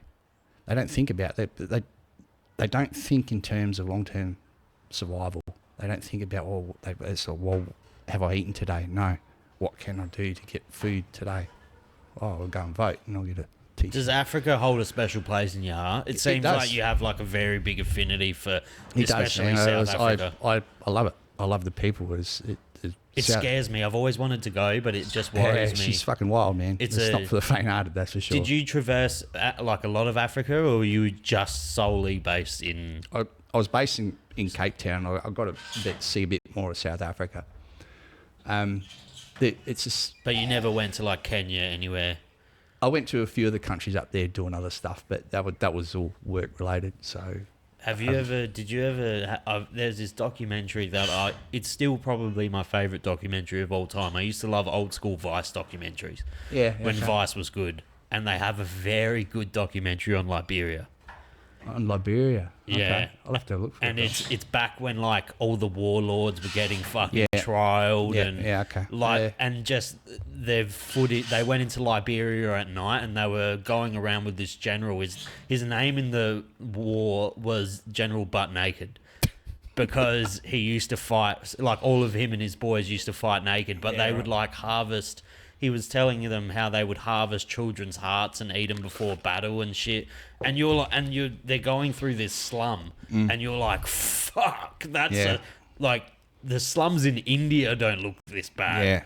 Yeah, that's Africa to a T. You know, the mob that I was mixed up with over there, we used to do a lot of stuff with the ambulance basically to get hands-on training, and I volunteered for a lot of extra ones, did a few extra jobs there, but you'd go to call-outs and a paramedic can sign off on someone being dead over there because it's happened so often, so they just sort of get it done. So you get called to the thing, we found a body, we just need a paramedic sign off on it, and it'll be a baby that's been cut up and dumped in a wheelie bin or whatever because someone's stolen the baby and they're using body parts from black magic, muti.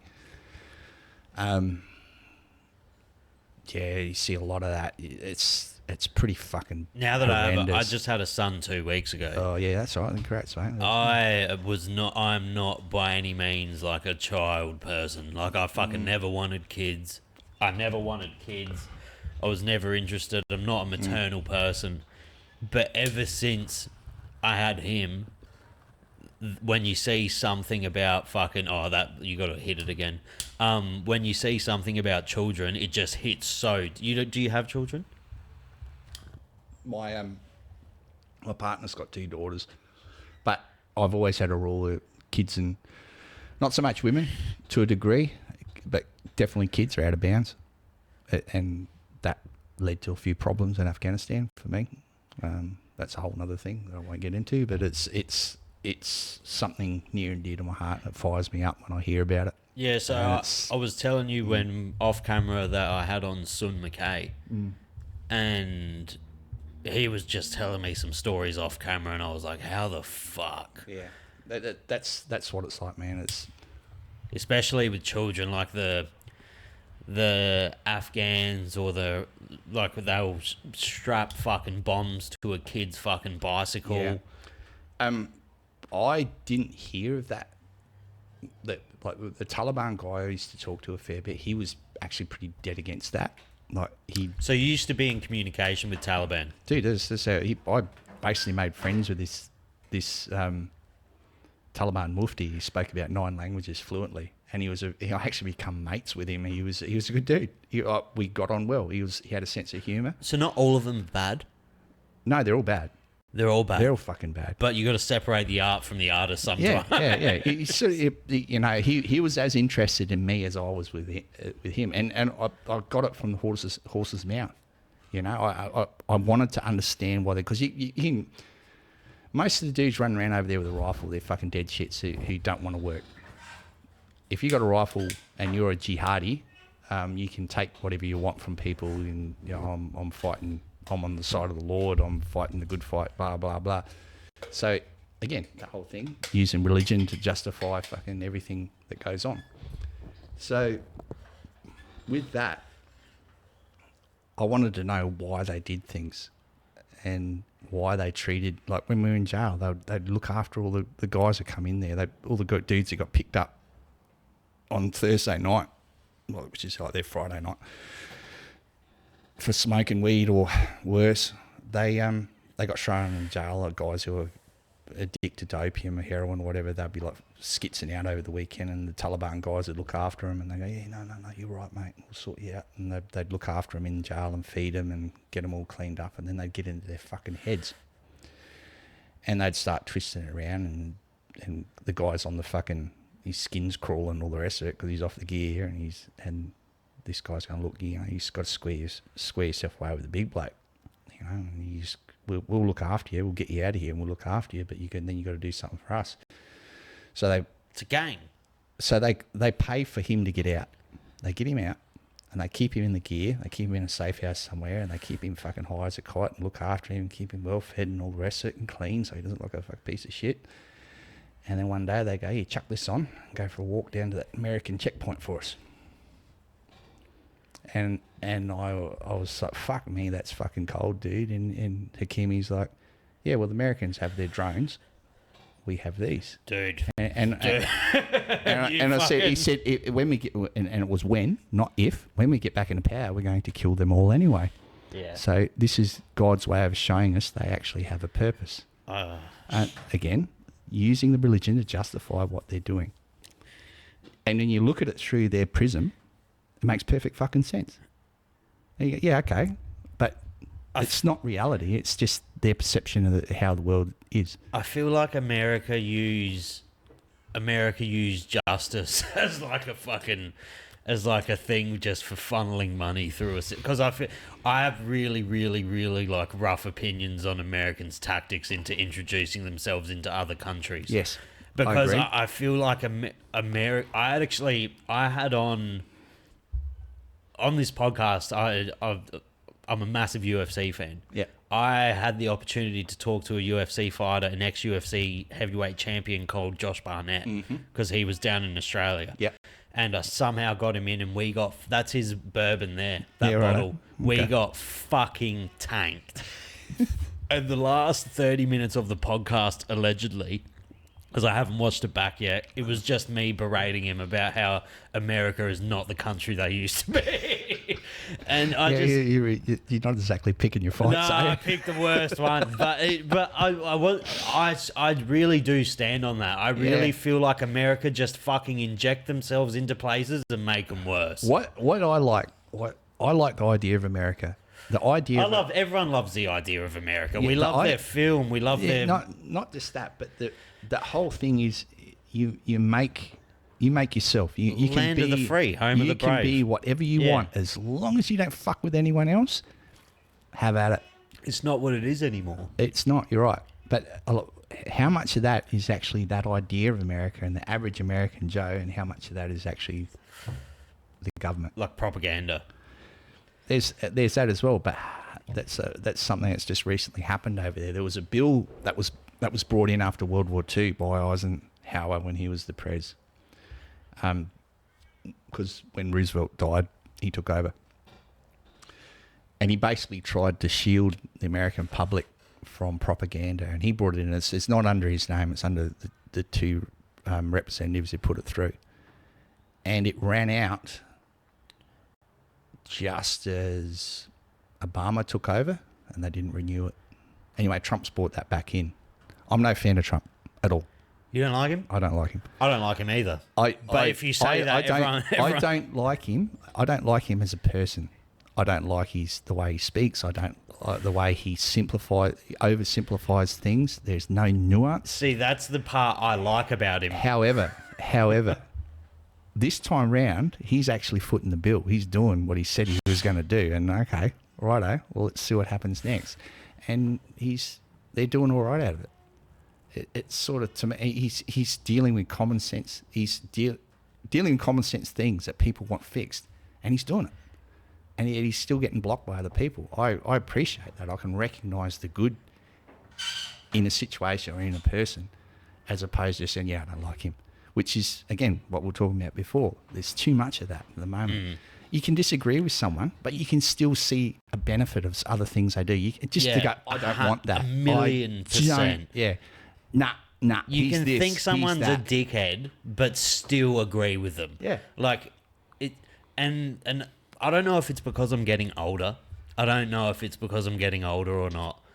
But I used to really, really, really heavily dabble in conspiracy theory. Yeah, you don't want to go down that. But the older I get, the less I want to deal with it. Yeah. And when the whole Charlie Kirk thing happened, I was like, okay, it's just a maniac on a fucking roof, and he shot him.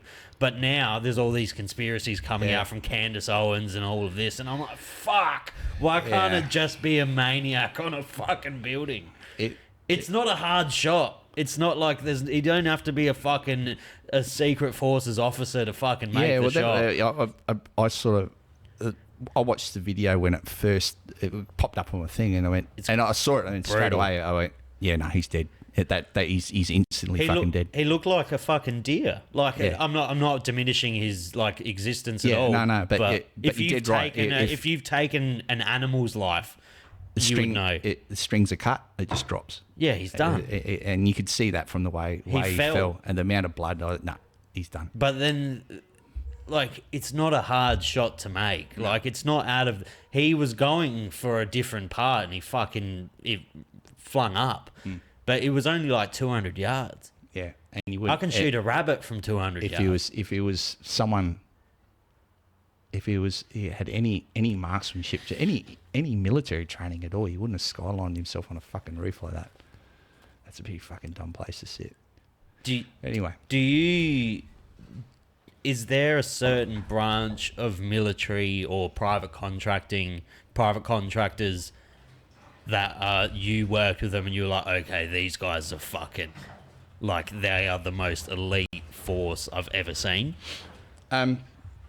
There's individuals I've come across over the years that are outliers. Yeah, and there's guys I knew in the battalion who could shoot like motherfuckers. Is shooting like one of the biggest fucking things that differentiates people? Yeah, to a degree, but adding on to what I said, these people were shit at everything else. Yeah, like right. Their field craft was shit. There's the thing, people talk about snipers. Oh, he's a sniper. I think snipers are the most romantic ones. Like, that's the... Okay, if you're shooting is a very small part of what they do. Your field craft has got to be better. Yeah, the stuff you got to... There's a lot of cross-pollination between recon and snipers. Depending on the unit, they're generally together. The sniper cell makes up part of the reconnaissance platoon, unless they have a little hissy fit and want to go off on their own, which happened when I was in 1OR a few times. There's a few people who listen to this that'll be going, oh, that fucker. And there's this sort of banter between recon and snipers. Because recon, you do a lot of the same stuff, but you're not shooting anyone. You're getting back out again. You're sitting back and you're observing, you're checking shit out and collecting information, and then you're moving again. Because that's what you do. The minute you fucking drop someone... holy shit, someone's here. Sort of, but generally snipers can do the same thing, but then when the rest of the rifle company guys are turning up to hit a position or whatever, the snipers switch into direct action and start banging key personnel before you even get up on the position. There's there's people coming, and then there's 100 or so of you there kicking doors in and fucking the place up. For people like me who like... without sounding like a dickhead, like a lot of people romanticize war. I have a very big affinity for anyone who has the balls to go over there and fucking... And snipers are like the coolest ones. Like, they're the coolest. Yeah. They're the fucking dudes in the shadows. Until you got to lay in the fucking the rain and the mud, and pissing yourself because you can't move and holding onto a shit. And, oh, fuck it, I'll just shit myself as well. Or get sitting in a hide and with your mate holding a plastic bag, shitting into it so you don't leave any sign. You carry that back out with you. Do you fancy yourself a good shot? Yeah, I'm not great. Do you still I'm okay. train? When I'm overseas, I'm mixed up with a bunch called Sentinel ran by an Australian guy. I help out with their courses, their basic close protection course they run, and it's an Australian qual. That we have follow-on courses with it, with a few notables involved in that, and that's geared towards high risk environment more so than the commercial sort of stuff. But we and that's sort of the only shooting I do these days. And there's a lot we shoot a hell of a lot. Would you come out hunting? Yeah. Not interest you? Doesn't interest you? I don't. Like I said to you before we started, I shoot if I could live my life the way I wanted to, or I could harvest my own meat, I'd be okay with it. But I don't take any joy out of it. Really? I really don't. I've done enough. I think the honest. thrill for people like me is that I have not been to Afghanistan. Yeah. So like, a deer to me is really exciting. Yeah. Imagine paintball with no respawns, mate. That's sort of what it is. Fucking fuck that. Yeah. When you put it. Yeah, well, this is. Have you been shot before? No, I've worn a little bits of frag and shit. And that's about it from stuff blowing up. What's Nothing the closest death experience besides your jail time? What was the closest encounter you had? I nearly got blown up once. That sucked. Just blew a big hole in the road and From like rattled me. a IED. I drove over it and it went off behind me and sort of fucking, yeah, that sucked. I was running a little jammer on me. We had these little cell phone jammers back then that were pretty cool. There's better shit around now, but back then they worked pretty well. Cop bit there because that scar on us. Just I thought I'd shot my own fucking wing mirror off, so I didn't tell anyone about it for a long time. Then a bit of metal come out. I was like, oh yeah, okay, that's a piece of AK round. It's steel, not copper, so it definitely wasn't. I had an M4 that day, and I was using Yank ammo. It would have been copper, not steel jacketed AK rounds. That's about it. Then you got a guy shot alongside me a couple of times. That happened. I was lucky, really, really lucky, I think. Would you recommend going into this line of work for you? Like, if you had a son and he came up to you and he said, "Dad, I want to be in the army." My mate I spoke about who went over west before, his son has recently joined the army. I've had less to do with that than his mother would care to comment on, but anyway, he wanted to get into it because his old man was a fucking legend within the Australian Army. He is a legend. He won the medal for gallantry, got killed doing it, which sort of sucked, but because he was fucking good dude. Anyway, so he asked me about coming over and do the course and asked me recommendations of getting into it, and I said, okay, I would advise strongly against it because of your connection and what your mother's going to fucking say. Because the kids he's not a kid. He's a diesel mechanic. He's working over in Western Australia, making decent coin and that. But he's mad as his old man was. He wants it. He thirsts for it. He wants to see. And I get that. And I said, but I told him, I said, if you want to do this, do it right. Don't just come over and do a course and go into it. Do your apprenticeship, learn the ropes in the green, then come away if you want. And I left it at that. I'm not going to make his decision for him. I just gave him the best. I wasn't going to tell him no because I was mates with his dad. I knew his dad would go, fuck off, I'm going to do it anyway. So I knew that was coming. But that is the best way to do it. You can't go into this shit. I know guys who have, but there is very few individuals that fucking get it. You know, there's a difference between doing it and excelling at it. Not even that. It's that military guys. It doesn't matter where you're from. If you've this is why the whole thing about units you serve with and that there's a little bit of you and this, they're a bunch, they're shit, they're this, they're not SF, they're this. And it doesn't matter. The pedigree of a unit will tell you what that person's like to a certain degree, and like one of our guys from my era have got a reputation of just being hard asses, just not giving up. Just one hour, who the fuck are you? Yeah.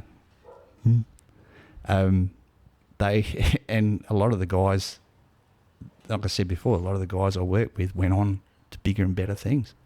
You know, unfortunately, a lot of those dudes are dead now, but it's just how it is. It's part of the game.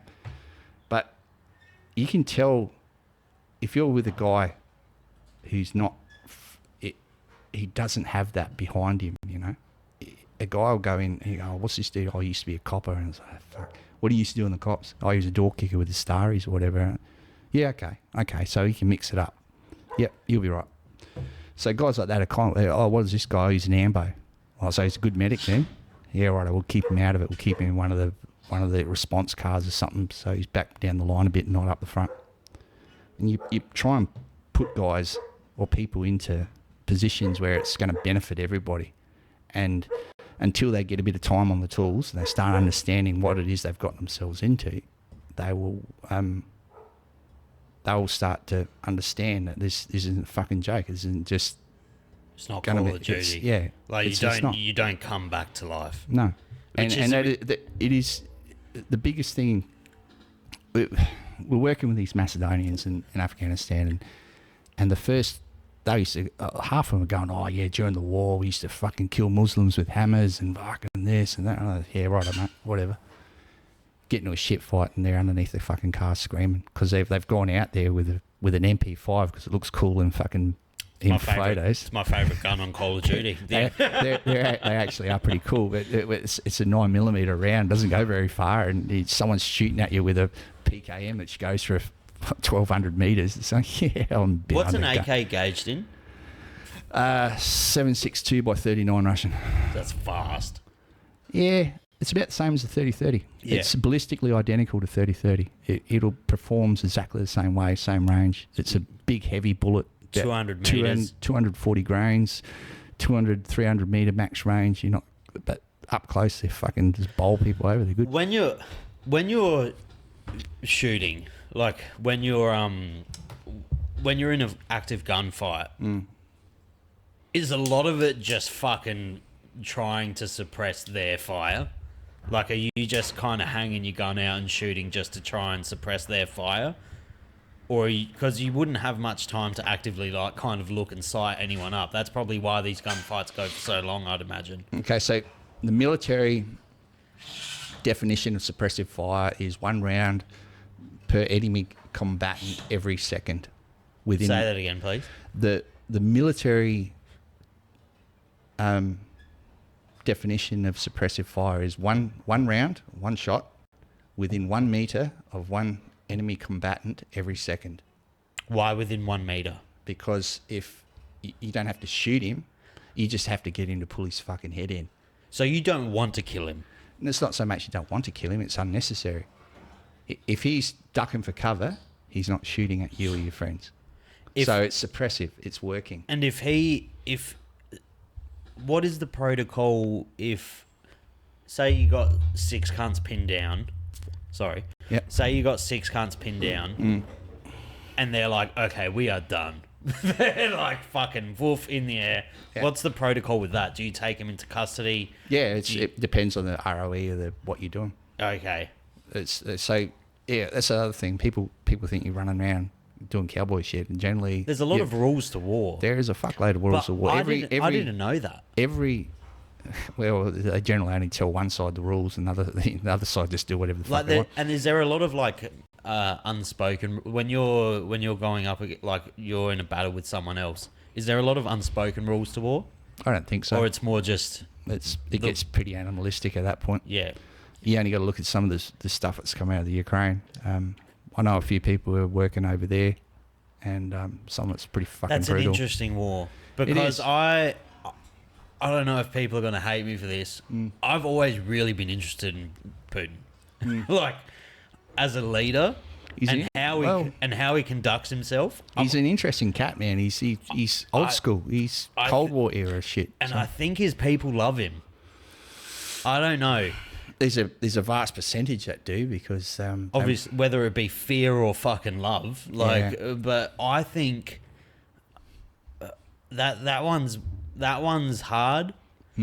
That whole region has entered MMA now, so the Chechnya has a lot to do with MMA now. Yeah, that's just terrifying. The Chechnyan president, I can't remember his name.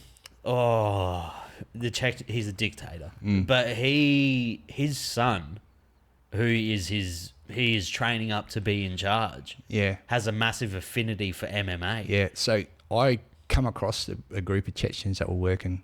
Terrifying people. Over there, and I'd been warned out by this local, the area I was working in at the time. The guy who ran the crew was mates with John Allen. He'd worked with him in SF, and I used to call in there and rest up and steal fucking shit off of them and have a good feed and all the rest of it. And I said, listen, we got wind of these dudes working down there.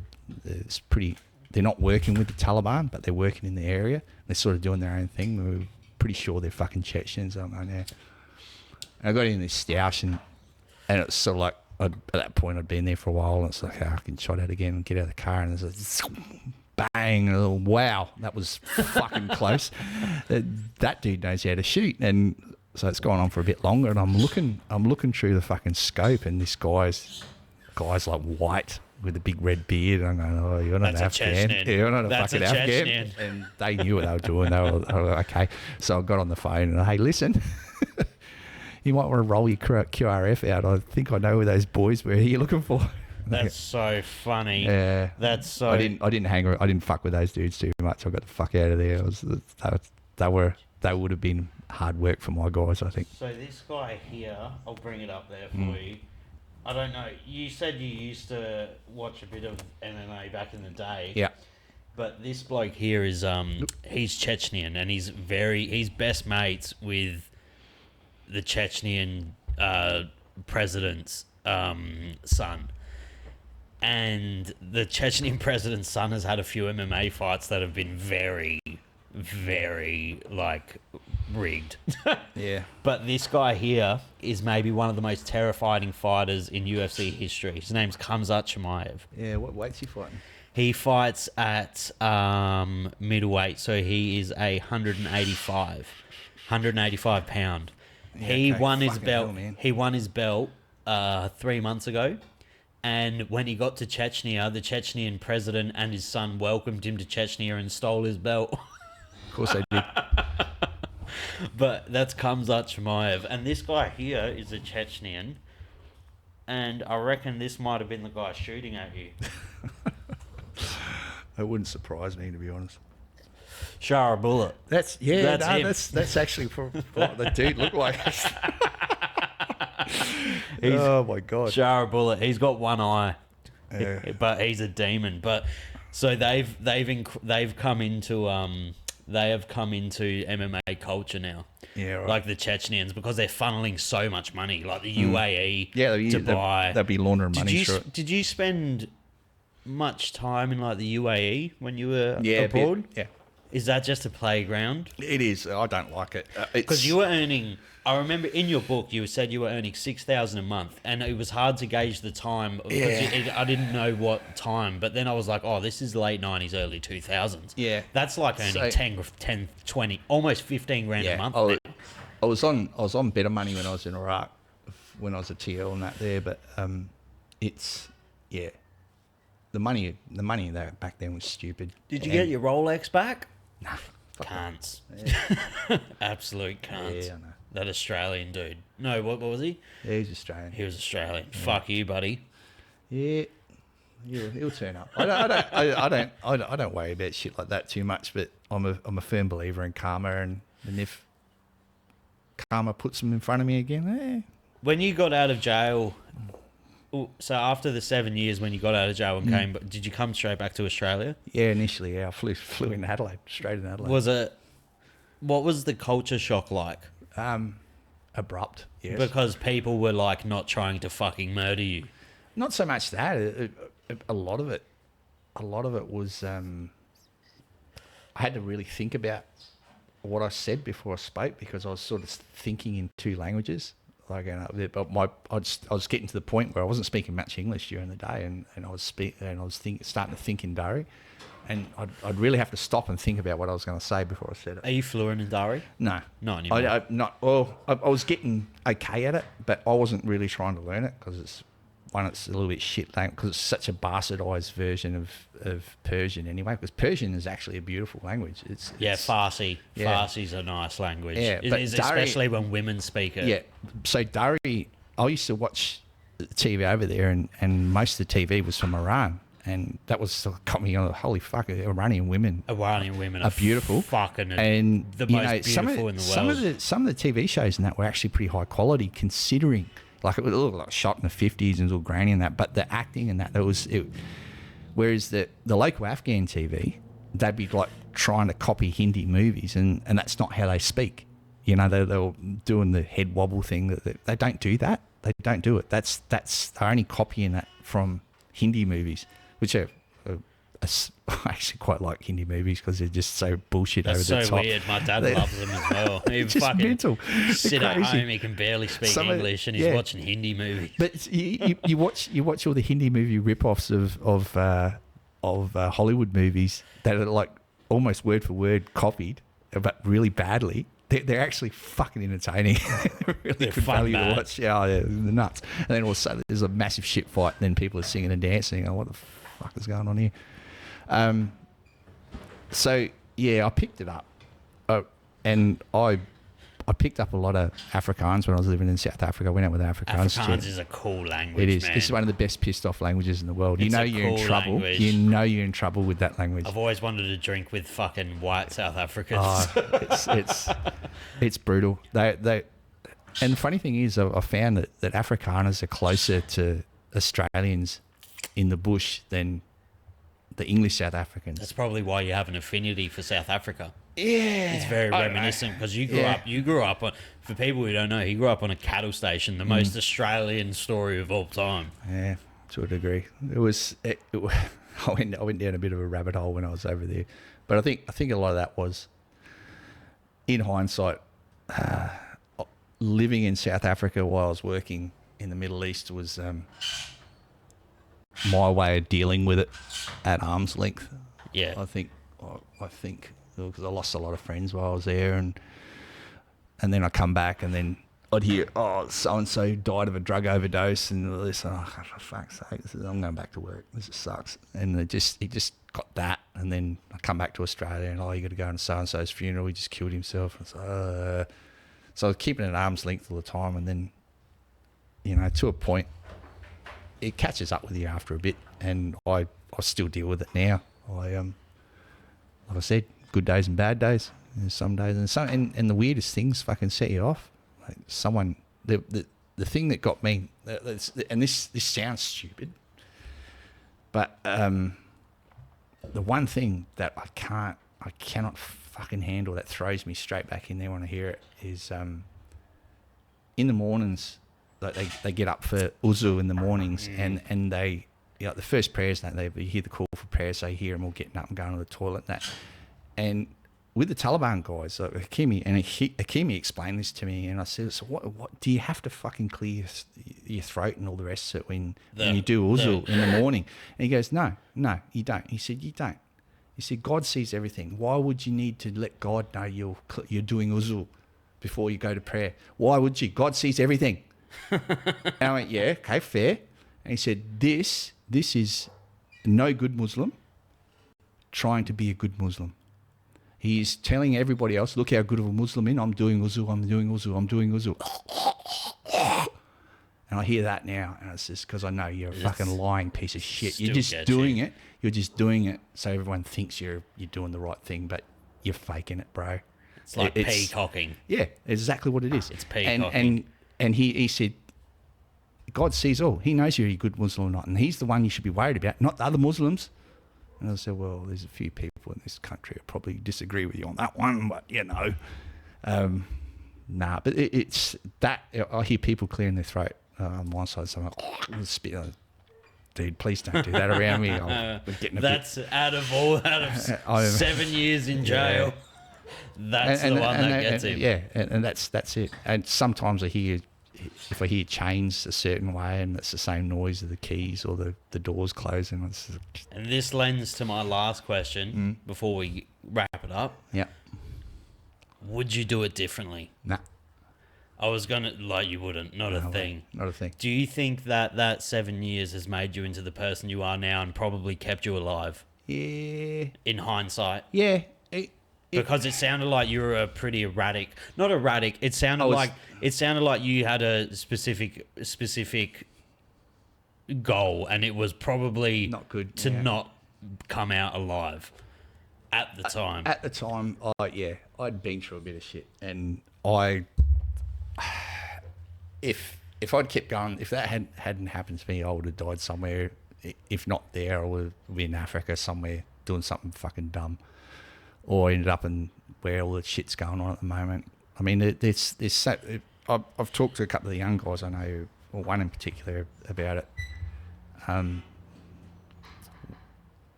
That you get it, it's addictive.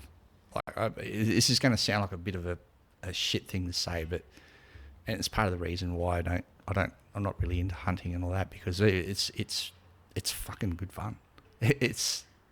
There's something about it that's addictive, and you get a lot of guys who join the military. They join it for whatever reason, and it's usually because they want to be a better version of themselves. So others, they just want to see what they got. Others are because they're fucking nutbags or whatever. But generally, if you found something you're good at that no one else is, and you weren't that good at it. I mean, I went to school in Woomera when I was a kid, and when I was 12, and I didn't know how to play football. And when I'm in school, it's full of these Americans, and I was smaller then than everybody else, and because I was a year ahead of where I should have been. But I wasn't good at anything. And then I find this one thing I'm good at, and I say, yeah, well, I was going to chase this to the end. And you think that's all you're good at. But then after all this, if I'd gone down that road, I wouldn't have come back. And I tried to explain to this dude in particular and a couple of other young guys, I said, yeah, by all means, chase the dragon. You fucking, that's what we all joined up to do, to see how good we are. But step away from it from time to time so you don't end up dead somewhere. Doing the wrong thing or whatever. You just don't. But what it has done, all this experience has done, is I come out from that and and a lot of the guys, friends of mine from either over west or the SAS or 2 Commando, are like, mate, we go in the bag for 3 days a week at most on our resistance to interrogation training, and he did it for fucking 7 years. And to hear that from those guys, it's a bit of a big thing. So he did it cold. It's OJT, mate, straight in there. And it's like, yeah, well, fuck, okay. And then, so maybe I'm not just good at that. And then I'll come out here and I'll say, well, what else can I fucking do? I'll go into the mining industry. Holy fuck, I'm actually pretty good at this polywielding bullshit. Okay, well, I'll try this. Oh, I've got all these leadership fucking skills. Jesus, I wonder where I got them from. And and then people start, they have an opinion. Oh, you're this, so you're going to be like this. And then they get to know you and they go, oh, actually, you're a pretty smart dude. It's how do you know all this stuff? I read. I don't watch television. I read all the time. I get most recon guys, snipers are the same, even more so to a degree. SF guys, they were very OCD because they do it to you. They make you OCD. It comes back to what I said to you, we're really good at learning how to do things. We're really good at learning. Not necessarily being good at a particular skill. The act of learning. The act of learning. So what are the key points I need to remember to be good at this? This, and all right, we'll practice those. And it leads on. And this is something that's lost. And I think, in other industries, considering that the competency-based training that exists in Australia is based on the military system. So, one sec. Can you just hold that thought? Yeah. I just really need to take it. All right. We're back. I was gonna fucking straight up piss my pants. He was getting on a fucking rant, and I was like, "Oh, this might last a bit. Yeah. I can't hold it." So yeah, competency-based training in Australia is based on the military system, but it's just not done well. They pay it lip service, and it's nowhere near as good as what it could be. I'm not a fan of the system in itself because it's I've got a certificate in it from being an instructor in the Army. It's one of the things we used to get out of it. But skills-based training is better. You can't, the things, especially what I've seen in the mining industry, and they give a guy, a young bloke, he does a course and he's competent, but he's any fucking good. And you're dealing with a level of in environments like that, you're dealing with a level of danger that probably a few more laps around the block would benefit you, I think. So. Do you mentioned before briefly that you were a bit of a history buff? Yeah. All related to war? It's sort of the one thing that the human species is exceptionally good at is killing itself. How far back do you go? Do you go like Vikings times? Yeah, past that even. Even? Yeah. I spend a lot of time in Iraq. Don't want to spend any time in Iran. I'd love to. I'd go and have a look. But we did a thing with the clients. We're taking them up north to Erbil in the Kurdish regions, up near the Turkish border. Shout out to the Kurds. Good dudes. The Peshmerga are they're something else, those people. So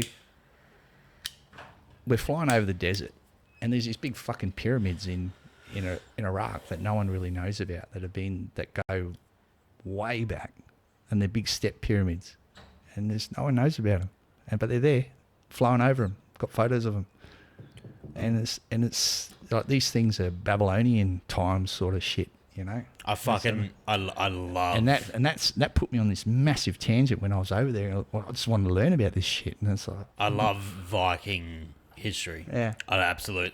To me personally, the Vikings would have been the most terrifying people to have rock up on your fucking land, like of all time. But as a lover of combat as yourself, if there could have been one period of time that you could have fought in, what would it have been?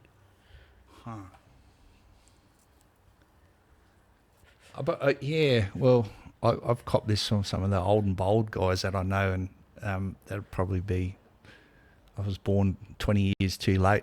I should have been born 20 years earlier, so I could have hung out in Africa with all those other dudes. And for the apartheid? Not so much that, for the stuff in Angola and Rhodesia and all the rest of it, yeah. Not like the Spartans or nothing like that. Nah. Fighting with a sword. My family are all from Wales, so I've probably got a bit of mad fucking... There was some good scraps in... Yeah, those dudes used to like fighting naked as well. Terrifying Romans. But yeah, it's... World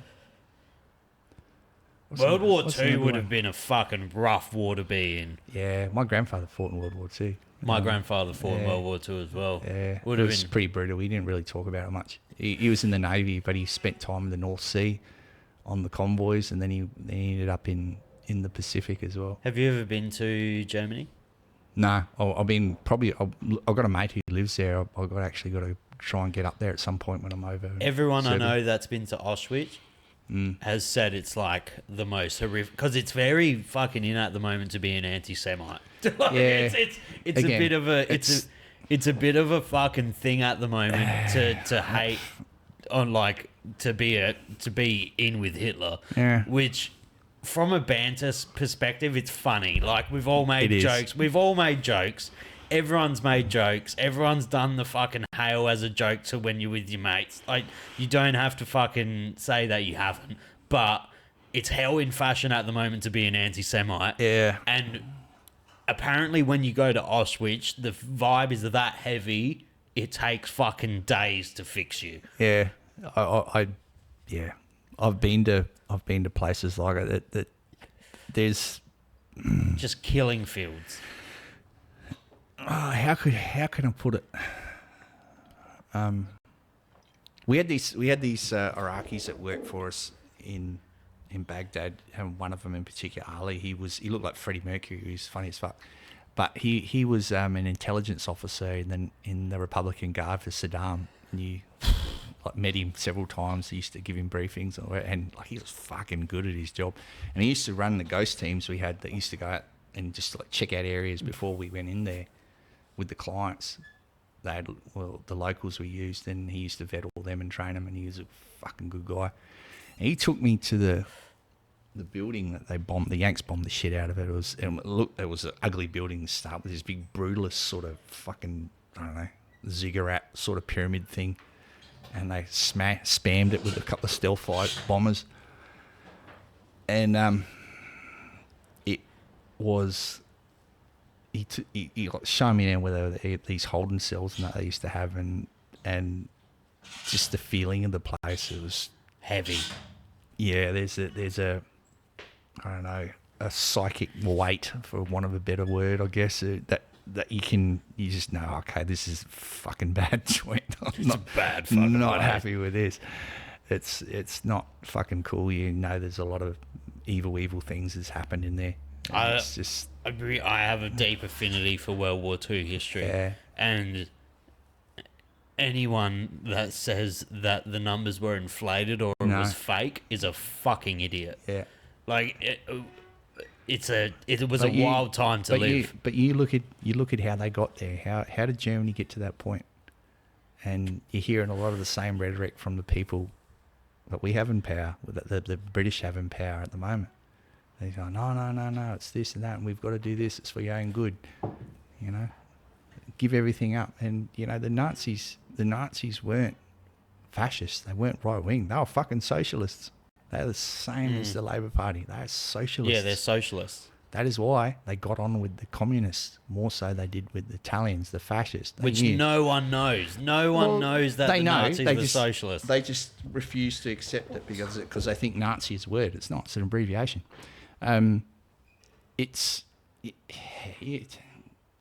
This is the thing. People, that's an old thing that people who forget history or don't study history are doomed to repeat it. It's true. We're going through it right now. There's just people heads up their asses and just refusing to talk to one another, refusing to recognise that this has all happened before and learning from that.